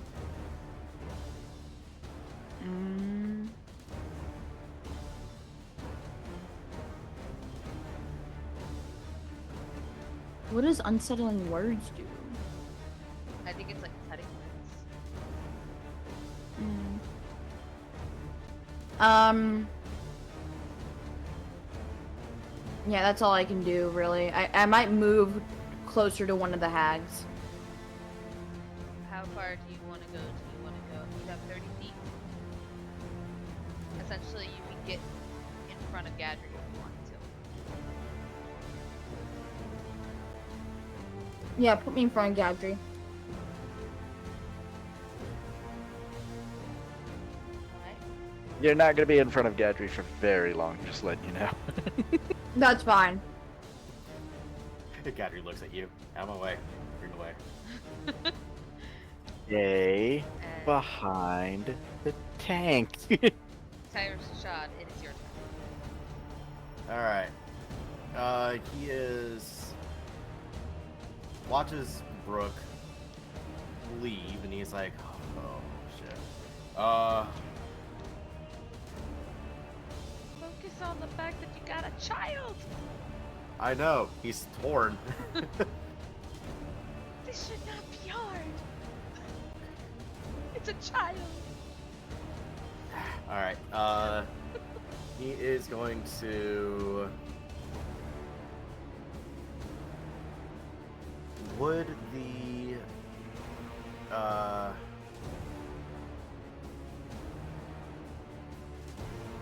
So the books that we read about these, well, we know they have high charisma, like saving throws, wise.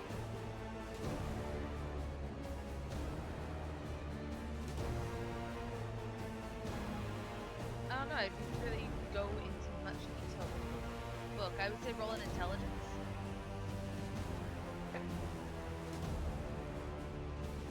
13? It's not their strongest strength, but it's a decent. Okay, I'm going to try something. Alright. Tyrus is going to look at the Night Hag in front of him. Look at Brooke, look at Lilith, and he's going to be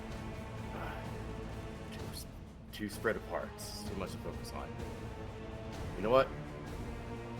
He sets the card in, or he takes the card in his hand. And he does a little flourish with it before you watch as before Lilith actually watches it basically go between his fingers, kind of like in the position you would when you flick your hand and like disappear behind. But he holds it up, and it points at the Night Hag. To Lilith, it looks like a regular card. The Night Hag, it looks like an item distasteful to it. And he is going to cast Banishment. Alright. The wings are going to go away.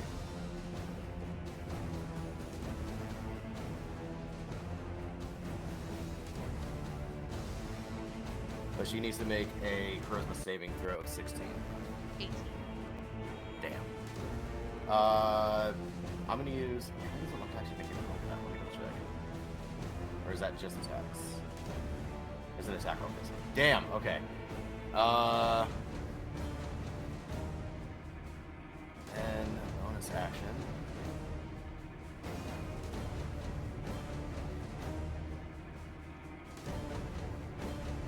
Bonus action. Bonus action. Bonus action. What do I do is bonus action. He's going to. Oh, fuck. Stay under his breath. Look over to Brooke, and he's going. You got this, Brooke. Don't worry. He's gonna cast a bardic inspiration. Give her one. All right.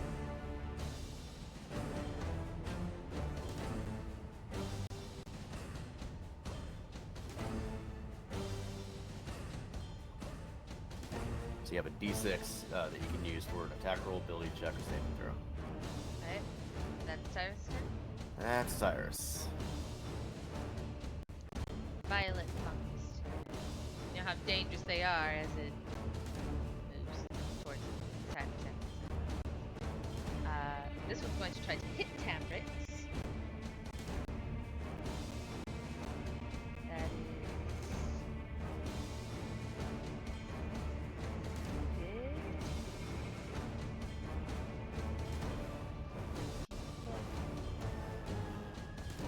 Tambrix. Oh, it beats it. Oh my god, it hit. Okay.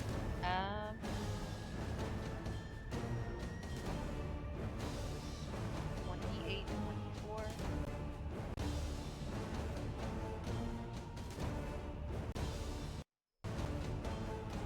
First hit 7, and where it hit Tambrix, Tim started to notice the clothing is starting to rot rapidly, and he's gonna try and hit again.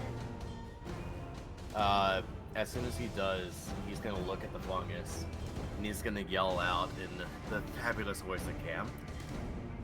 Bitch, I just got these clothes! And he's gonna use Hellish Rebuke. Alright. Does the fungus have to make a roll?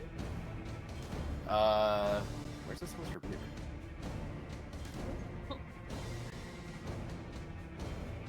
There it is.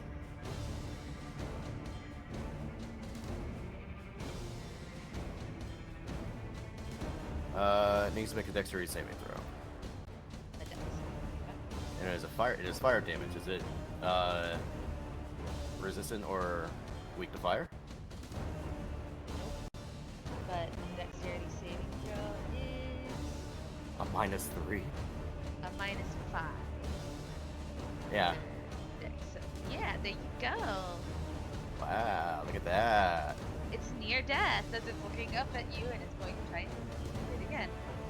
And it is also now the dread kicks in and has to. Oh, that's not an action, that's a reaction. Never mind. It is immune to fright. It's immune to It's- being blinded, deafened, and frightened. Alright, well, it's not a fright, it is a dread. You only, Sounds you like only, you only become frightened if you can't move away. At least that's what it says. It So hits I'll leave Tambrix that to you. again. I'll leave that to you. For 8 more points of damage to Tambrix. Ow. As the pants leg is, again, rotting quicker. This time I only have one of it's other those. pants It's not leg. fair, fuck you. That is that fungus' turn. This one's going to start making its way to Lilith. It can do. It is the Night Hag's turn that is facing Brooke. It's going to smile at Brooke and try to cast Sleep onto her. Wait a minute. Something's not right here. What? You skipped my turn. Did I? Yep, because I'm before the funguses. Oh, I think it might have been. Yeah, I didn't Oh, know but that Skelly hit and his turn. Go ahead and do your turn. I didn't realize Skelly hit the end turn and I had like already. Yeah. Forward.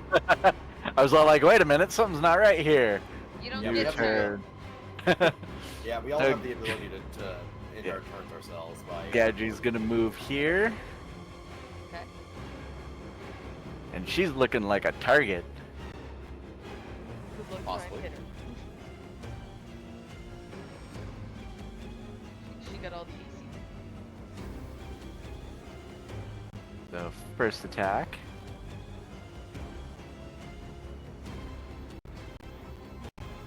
Attack. Normal.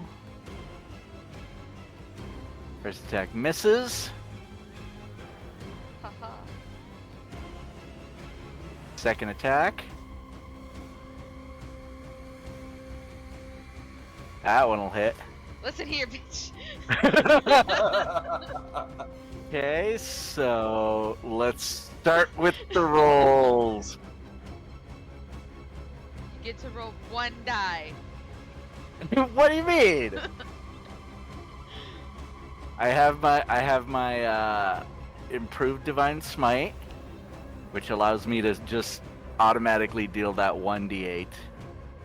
Oh, but first we get the damage from the regular melee.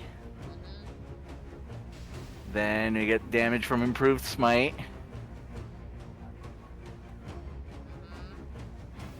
Then as a bonus action, I cast Divine Smite. And let's cast that at 3rd level.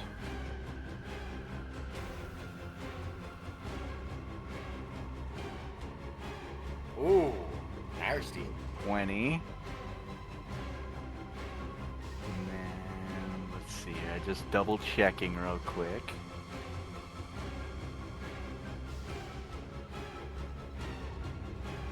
Okay.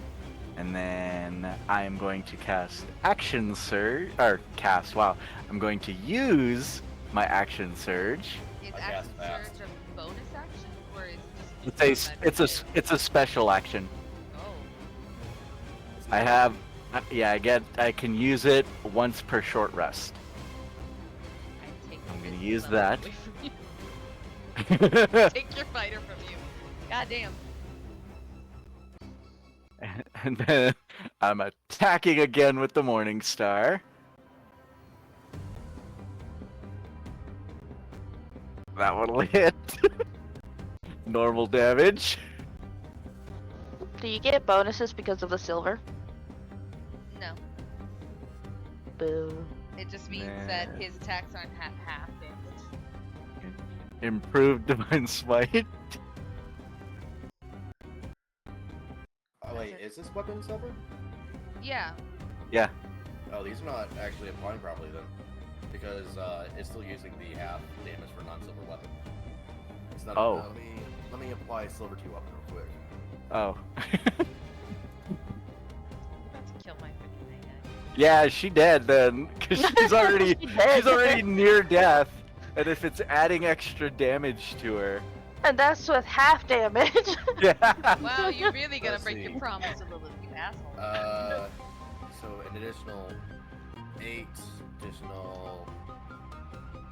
Then fine. He's holding back enough to leave her with 1 HP for Lil. Last strike he does is non-lethal.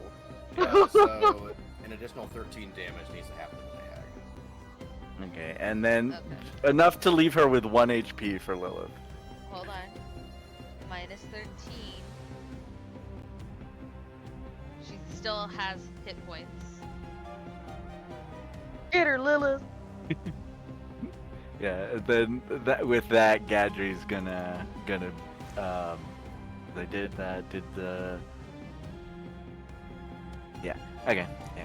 Now Gadrian's turn. Okay. I'm just imagining this whole scene is Back just. to I'm just imagining back this to whole the scene is just Gadry walks off screen and you just hear off screen just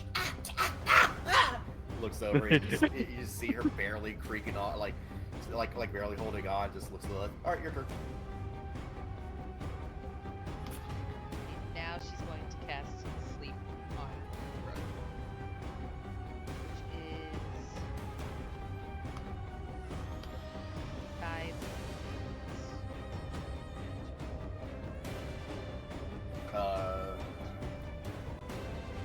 recognizing that spell, Tyrus is going to use his reaction to cast counter spell as well.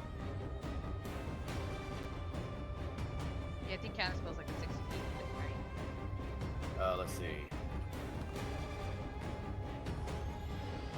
Counter spell, 60 feet.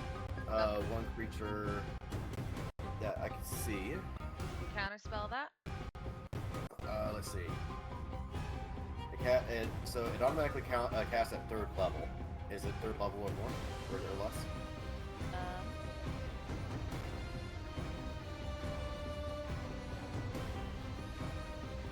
I think they cast it up to level 2, so yeah, it's automatic.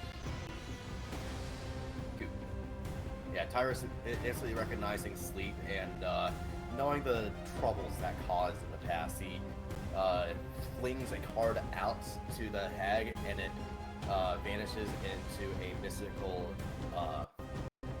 dust that causes her spell to wane and falter. See that? She's going to take her full 30 feet and get the fuck out of dodge. Brooke does get an attack of opportunity, which she can take. She does not have Forecaster. So it is just with her blade.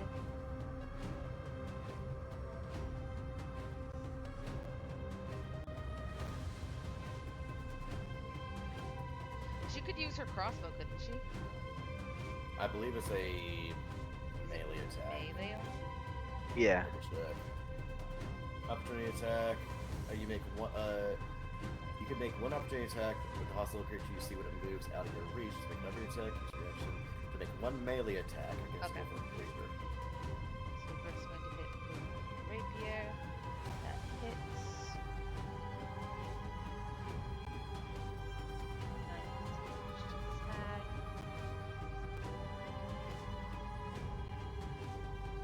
And then that hag has absconded from battle. We'll give it chase. Huh?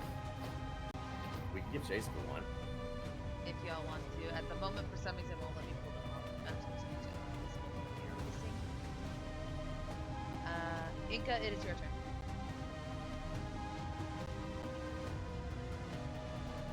Well, seeing that, you know, this one hag is pretty much on her legs, Inca is going to focus on the 2 little guys behind her. Tambrick? Are you gonna kill Tambrick? No, I can't kill Tambrick yet. Yet. No! How dare. Not cool, guys. Da-da-da. I am gonna take my bonus action, move the hammer. I can't select the hammer. I'm gonna move the hammer over here next to this one that's unharmed and smack it. Oh. Let me fix that real fast.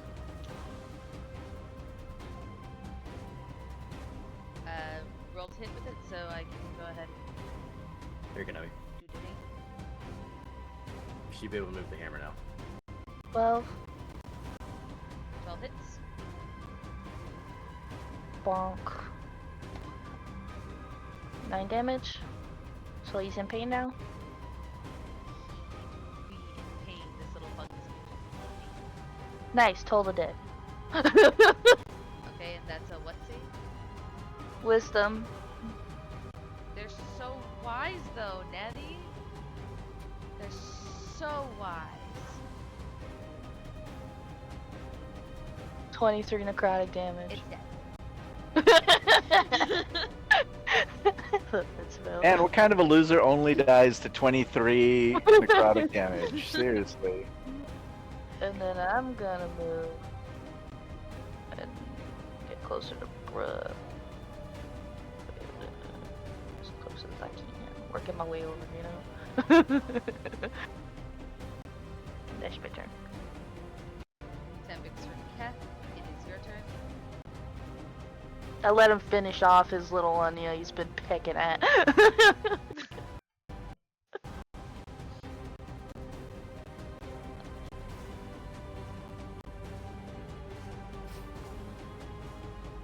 guessing Tembick's cat hits them with his sword? Yeah, he's going to just stab it. He sees that it's already wilting. He's like, almost not worth it. Stab. As long as you can roll a 5, it's dead. 3.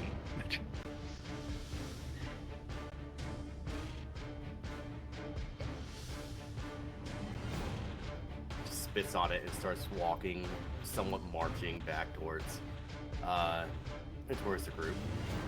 Okay. Bonus action. What can he do? With his kick. He is going to bonus action strut his stuff and look fabulous doing it. That'll be his turn. Okay, it's Brooke's turn. Brooke looks to the group. Are we going after them? Oh no. And Tyrus looks to her, looks to Gadry. I mean, you can easily get chased. Gadry nods. Of course we're going after them. Do you We need remember to the kill them words- both, right?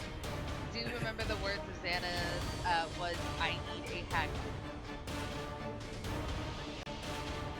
Gadry did not hear the A part. Neither did Tyrus, he was not there. That was stated when Althera and them quite literally told you about the mission. Needed a hag. I thought he said 2. He said there is 2. But he needs Oh, a hag. did we kill one already? No, Not yet. one's almost Lilith dead. Lilith is about to. Okay, then yeah. That's why Althera's Brooke like, asked we him, just, like, yeah. Althera says we just need one. We just need one. I want to go home. We just need one. I'd rather not have a hag hunt us down. Leaving tomorrow anyway. But you're right. There's a hag on the loose. And it knows this. Alright, so We lost that chance and we lost her herself. Brooke's gonna start heading to these 30 feet to try and catch up with the hag dash. I'm gonna have Brooke disappear for a moment because she's off map now.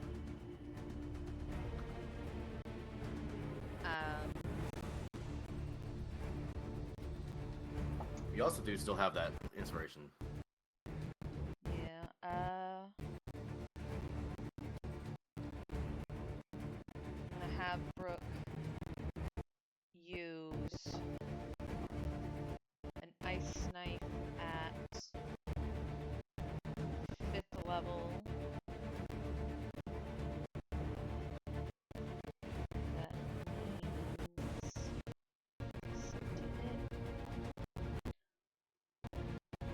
11 does not.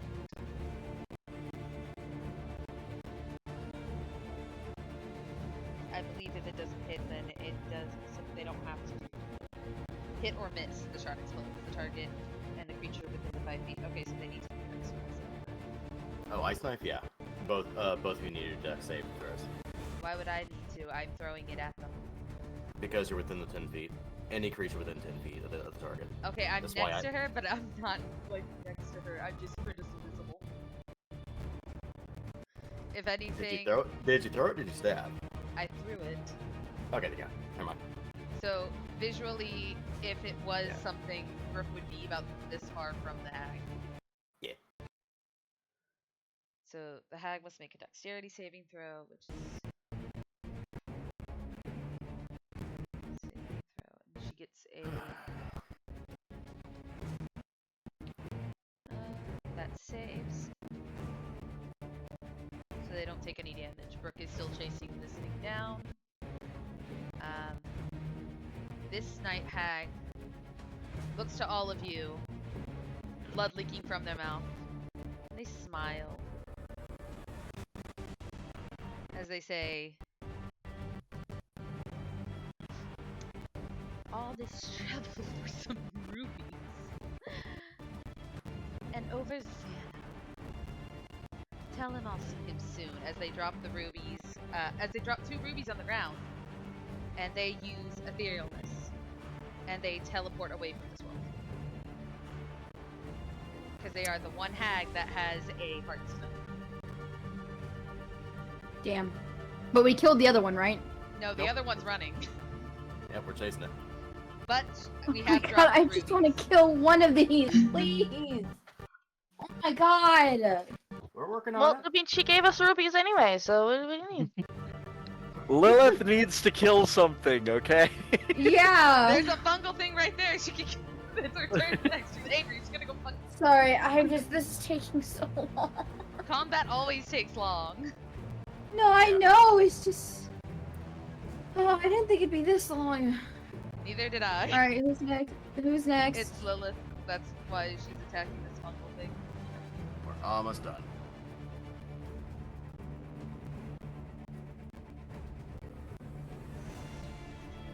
Lilith's attacked the fungal bitch.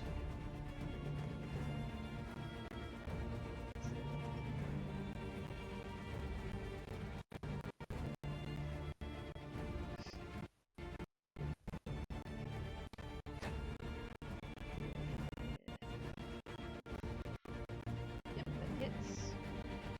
First attack. That's 8 points of damage to the fungal thing. And then her second attack.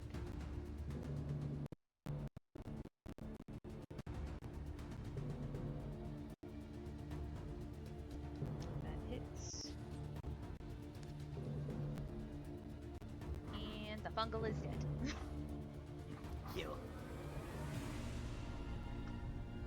Lilith just smashed it into the ground. So there is no more enemies currently, but you do see Brooke essentially chasing after the other guy. Is anyone going to stop the Water Genasi from chasing? No, Tyrus is gonna assist. Yeah, we're all chasing. Oh, there are dimension doors in front of the hag. Alright, you dimension door and you are in front of the hag. I'm gonna hold it down here because the map is not quite as big. She wants to surprise the night hag by going oogly Okay. boogly, fuck you. Press spacebar, don't let go. So when you click and drag, press spacebar, it'll follow the line. Althera, you teleport in front of the hag. What do you do? I'm gonna throw down my staff of the python, which is a giant python, and I'm gonna instruct Tiny to hold. I'm gonna point at the night hag. So it's a grab. I think so. Down here, so it's a little more sensitive to running to them. Or giant constrictor snake. That's it. I need to find its character sheet thing. It's good at strength. If you're next to Brooke. What do I need to roll to like constrictor? Roll a strength for the snake, and then I believe the hag needs to roll a strength as well. Is it Okay. grapple? Oh, please be nice to me, dice. Please be nice to me. That's a dirty 20. Ooh. Because a giant constrictor snake has...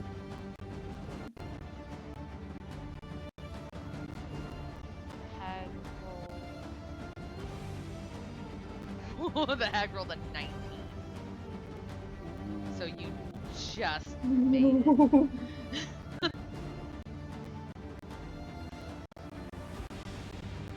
Okay, they are constricted. Uh-huh.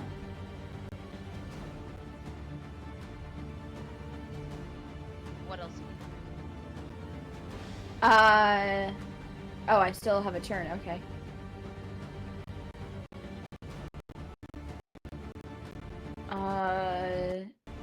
And then with that hairpin, that silver hairpin, Althera is going to stab it in the eye. Okay, roll to stab. What do I roll? Because I don't have a dagger or hairpin. There wasn't an option for that as a weapon. Do you have a plain dagger? No. Typically, Oh wait, yes I do. Yes I do. Then just use that. Yeah, I had to equip it. 23. 23 hits. Good. Roll the damage. 5.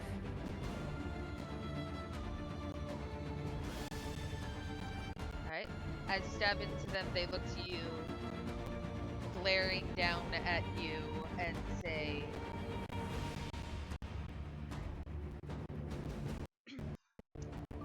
"Really now? You're really going to take Xana's word for it? Over rubies?" I'm gonna be honest, lady. I don't care about him. I just want to get rubies for my kid. I don't just. She smirks at you. Typical women. Always trying to get out of things. Tyrus, it is your turn. Unless there's anything else out there I need to do. She's gonna hiss and spit at the night hag. Alright. Tyrus Ashad, it is your turn. All right. She's looking very scared. I gotta your turn now twice. So Tyrus is going to watch Lilith for a moment as she beats down like a fungus. Before he looks to Gadri, he goes, "So you remember when you asked for my aid on the island?" And he looks down to him, places a hand on his shoulder. "Let me return that favor. Come with me." And he casts Dimension Door to teleport himself and Gadri next to the night hag. Alright. I thought they were gonna kiss. I'm not gonna lie. Maybe it's 'cause how tired I am. The both of them, Gadri and Tyrus, appear right next to you, making out harder. Yeah. No! My eye! So Get that hate ship going. Let's go. If you have a So- suggestion for this hate ship name, please comments below. It's the only other ship I accept besides Holy Water. Alright, so at that, he is going to look at this night hag who is now restrained. And he knows that Gadri basically has this, so he's gonna pat him on the shoulder and go, "Fuck her up, buddy." And he's gonna use Bardic Inspiration to give him an inspiration die.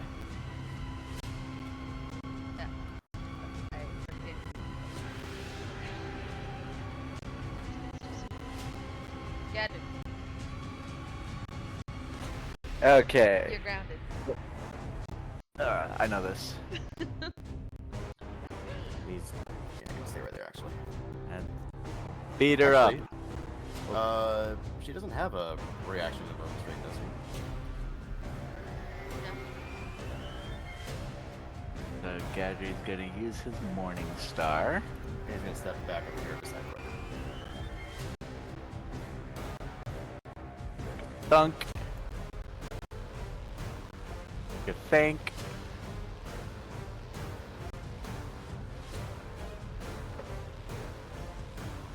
Oh, by the way, your attacks are advantage because she's restrained. Okay. I hit her either way, so. Get rolling that money.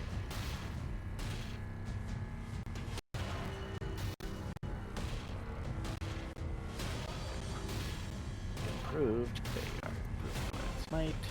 Bop.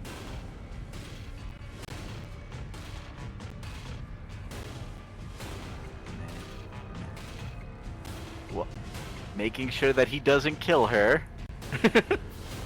Second attack. Advantage.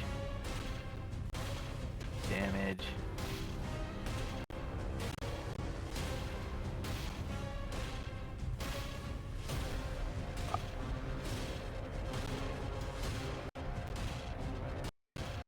And that's all he's doing.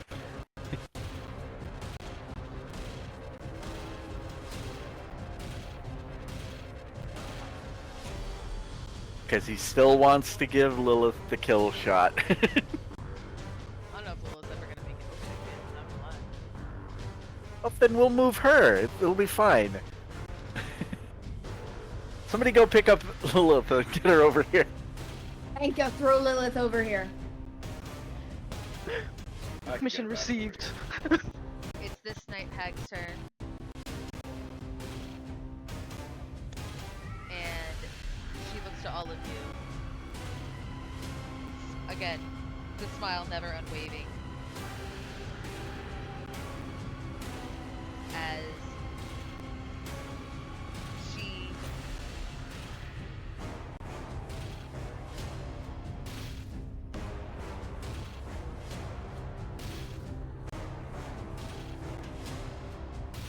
there's not much night hags can really do if they don't know.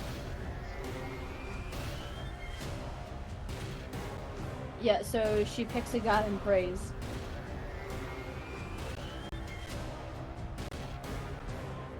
Nah. She's gonna look directly at Gadget. She's gonna smile. She's gonna use polymorph on herself. Turn into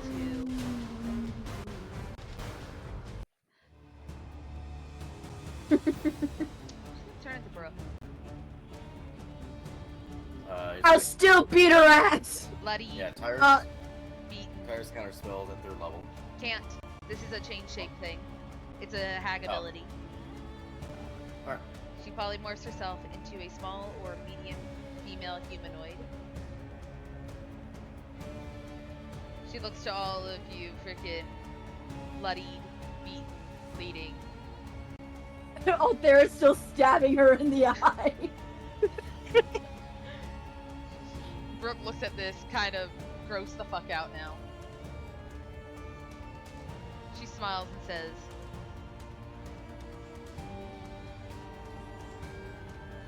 "Such is the life of adventurers. Don't worry. You'll see his true colors soon," as she is going to just finish her right there. Xana's next to you. Just like all of you. Inka, it's your turn. Alright, so I'm checking Lilith, right? Yes! My god. Chuck her over! Full force! Tambrick is panicking. Run over Lilith, run over to her, pick her up, go as far as I can, and then chuck her the rest of the way.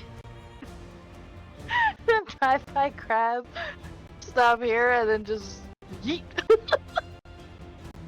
The fuck would that even be? I mean, I don't know, well, but it lets Lilith get that last kill shot. So, Tyrus could just get her there the next turn. I'm still Wait. gonna Okay, use the but- child. Wait. I say, imagine how funny it would be that Lilith comes in flying. Cool. So, roll strength, Just flat strength. flat strength. You fail me, dice. That was gonna be a nat 20, bro. 12. Okay. I would say. She's a fucking dragon. She could glide the rest of the way. This is taking- For some reason, my thing is frozen trying to move a little bit. Full screen for this. Whose turn is it next? Lilith is too powerful. I think it's all this goddamn effect math in all honesty. Computer hates. I'll say you throw her about 10 feet. Perfect. It's Tambrick's turn. Is Tambrick doing anything? Just gonna walk forward, catch up, dash.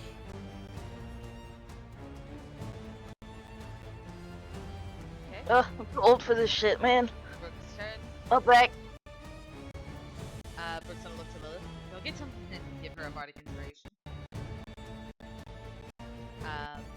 there anything Brooke can do to make sure that spell-wise that make sure that Lilith gets this fucking spell? You know what? Sure. Brooke's going to cast haste. On Like I said, I could just get her there at my turn. She could hold her action. I know.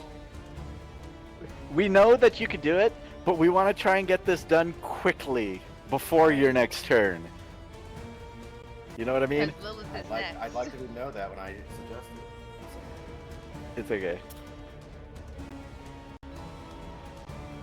Where is she? Okay, so Lilith is hasted. Is her turn. Lilith's going Yep. to use her wings to get the fuck over there because there's a lot of fucking people. 40 feet with her wings.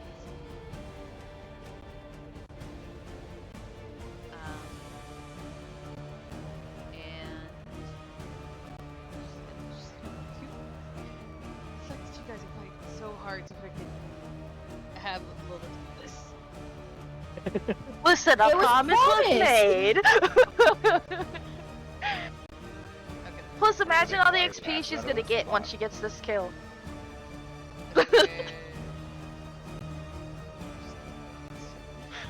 Okay. She's gonna get like 2 levels from this. She's attacking. That hits.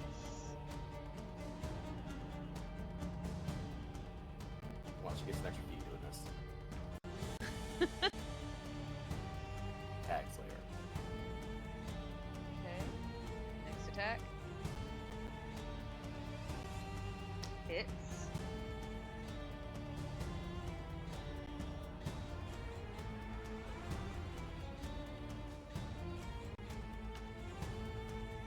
And hasted, she gets another attack.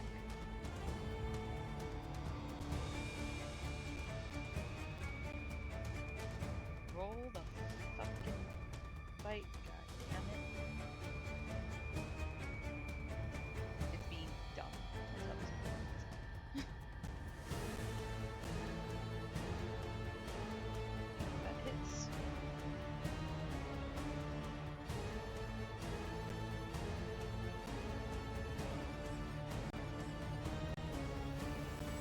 And with that, Lilith kills it. Yay! To which, because she was using her bite attack, she used her inspiration to make sure that she fucking hit because she almost didn't fucking hit. With that, you all see Lilith kind of turn into a dragon, jump on top, and rip her head off.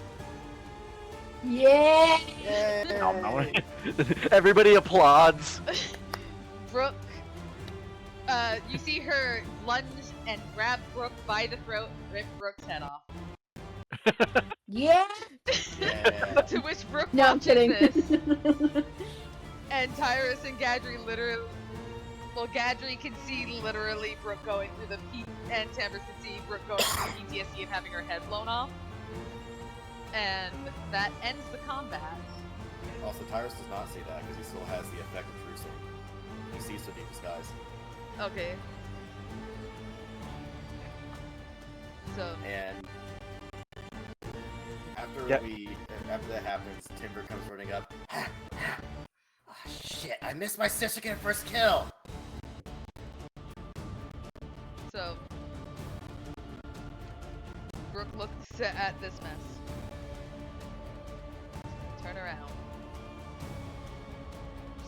Walk over here. She's gonna throw up. Because I was she about to just say, watched is he herself gonna die. vomit? Brooke's not good with blood. Althera's gonna go back to where that one hag dropped the rubies and it just looking exhausted. She's also dealing with the fact that she just saw herself like stabbing Brooke in the eye. And she's like, can we take a bath and go home? Gadri nods and he goes, I would very much like to go back to the ship. Lilith smiles widely and goes, I'm gonna harvest it, and starts harvesting the hag. I don't. Pat. Okay. Gadri just pats her on the head and walks away. Well, Goes over. Tyrus will immediately follow Brooke as Gadra, what are you doing? Gadri, he was gonna turn and see if Brooke was okay, but he sees Tyrus checking on her, Holding so her hair as she's he- not checking. so he Oh, moves up. So he like looks to Althea and is like, "You doing okay?" Althea looks him very exhausted and just holds her arms up. Like, I can't walk. Uppies. Yeah, literally, she's like, oh, please, I can't walk. Gadri help lifts her basically, Like a princess? like a princess. Fuck yeah! Yeah, no, she's holding on, like, arms around the neck, head against his chest. She's conking out. And it just looks to Brooke. He hears a small thank you, and then yeah. Brooke still be throwing up, Inga. Yeah, Tyrus is holding her hair back with one hand, the other hand's kind of rubbing her back a little bit. Just, all right, are you okay? Hey, it's all right. No, that is the second time I have died. Oh, That it's wasn't- okay, sweetie. Wait, what? You died? Oh, I'm gonna be so dead. She just throws up some more. Just because you want me to carry you back to the boat. Make it fair. Brooke wipes her mouth and looks at Tyrus and goes, "You wouldn't know." Just looks at her confused, like tilts his head a little bit. The second time you died was when Anicia blew my head up clean off with your body. And yes, I would like You- very much to be carried. She just He looks looks shocked. at Inka. Inga picks her up. You want princess style or Potato. hold you like a Sack of toddler? potatoes over the shoulder. Brooke just mumbles potato. Potato style. Okay. Potato style it is. Scoops her up. What's up? Holding her like I hold my cats. What's up, Tyrus? Oh, I was just asking, so it's like a sack of potatoes over the shoulder. No, you had said something. Oh, he was shocked to hear about what had happened. Yeah, he actually did not know about that, so he looks shocked at that. He's like, oh. He sees, like, some of the color leaves his face. Brooke points at Tambrix. It's like, bitch lied to me the first time. And she just clocks out. Tambrix holds his hands up and goes, I thought it was the right thing to do at the time. Inga just pats her head and she's like, there. Lilith takes the dagger out of the sleeping Althera's hand and goes, eyeball. There's an eyeball attached to the. Of course there is. It's not a and- dagger, it's a hairpin. Lilith holds up the other eyeball and a pouch, and she's like, I got these for the Robo Lady. Question. Mm. If Tyrus casts Lesser Restoration on her... Actually, you know what? No. He's not going to do Lesser Restoration. He's going to do a Greater Restoration, just Do to you be have sure. the diamonds to use it? He does not... Oh, actually, no. He has... Shit, he does not have 100. Do I? Actually, I believe I did get diamonds at one point. I know Because you had got. me go into the store to... Yeah, I know you got that- 600 diamonds that you gave to Brooke, and Brooke handed half of it to Inka and half of it to Gadri. Well, half of it to Inka because Gadri has revivify stuff, and Brooke has diamonds. Yeah, and I also have 100 gold worth of diamond dust, so I could do it. Okay. Would that work?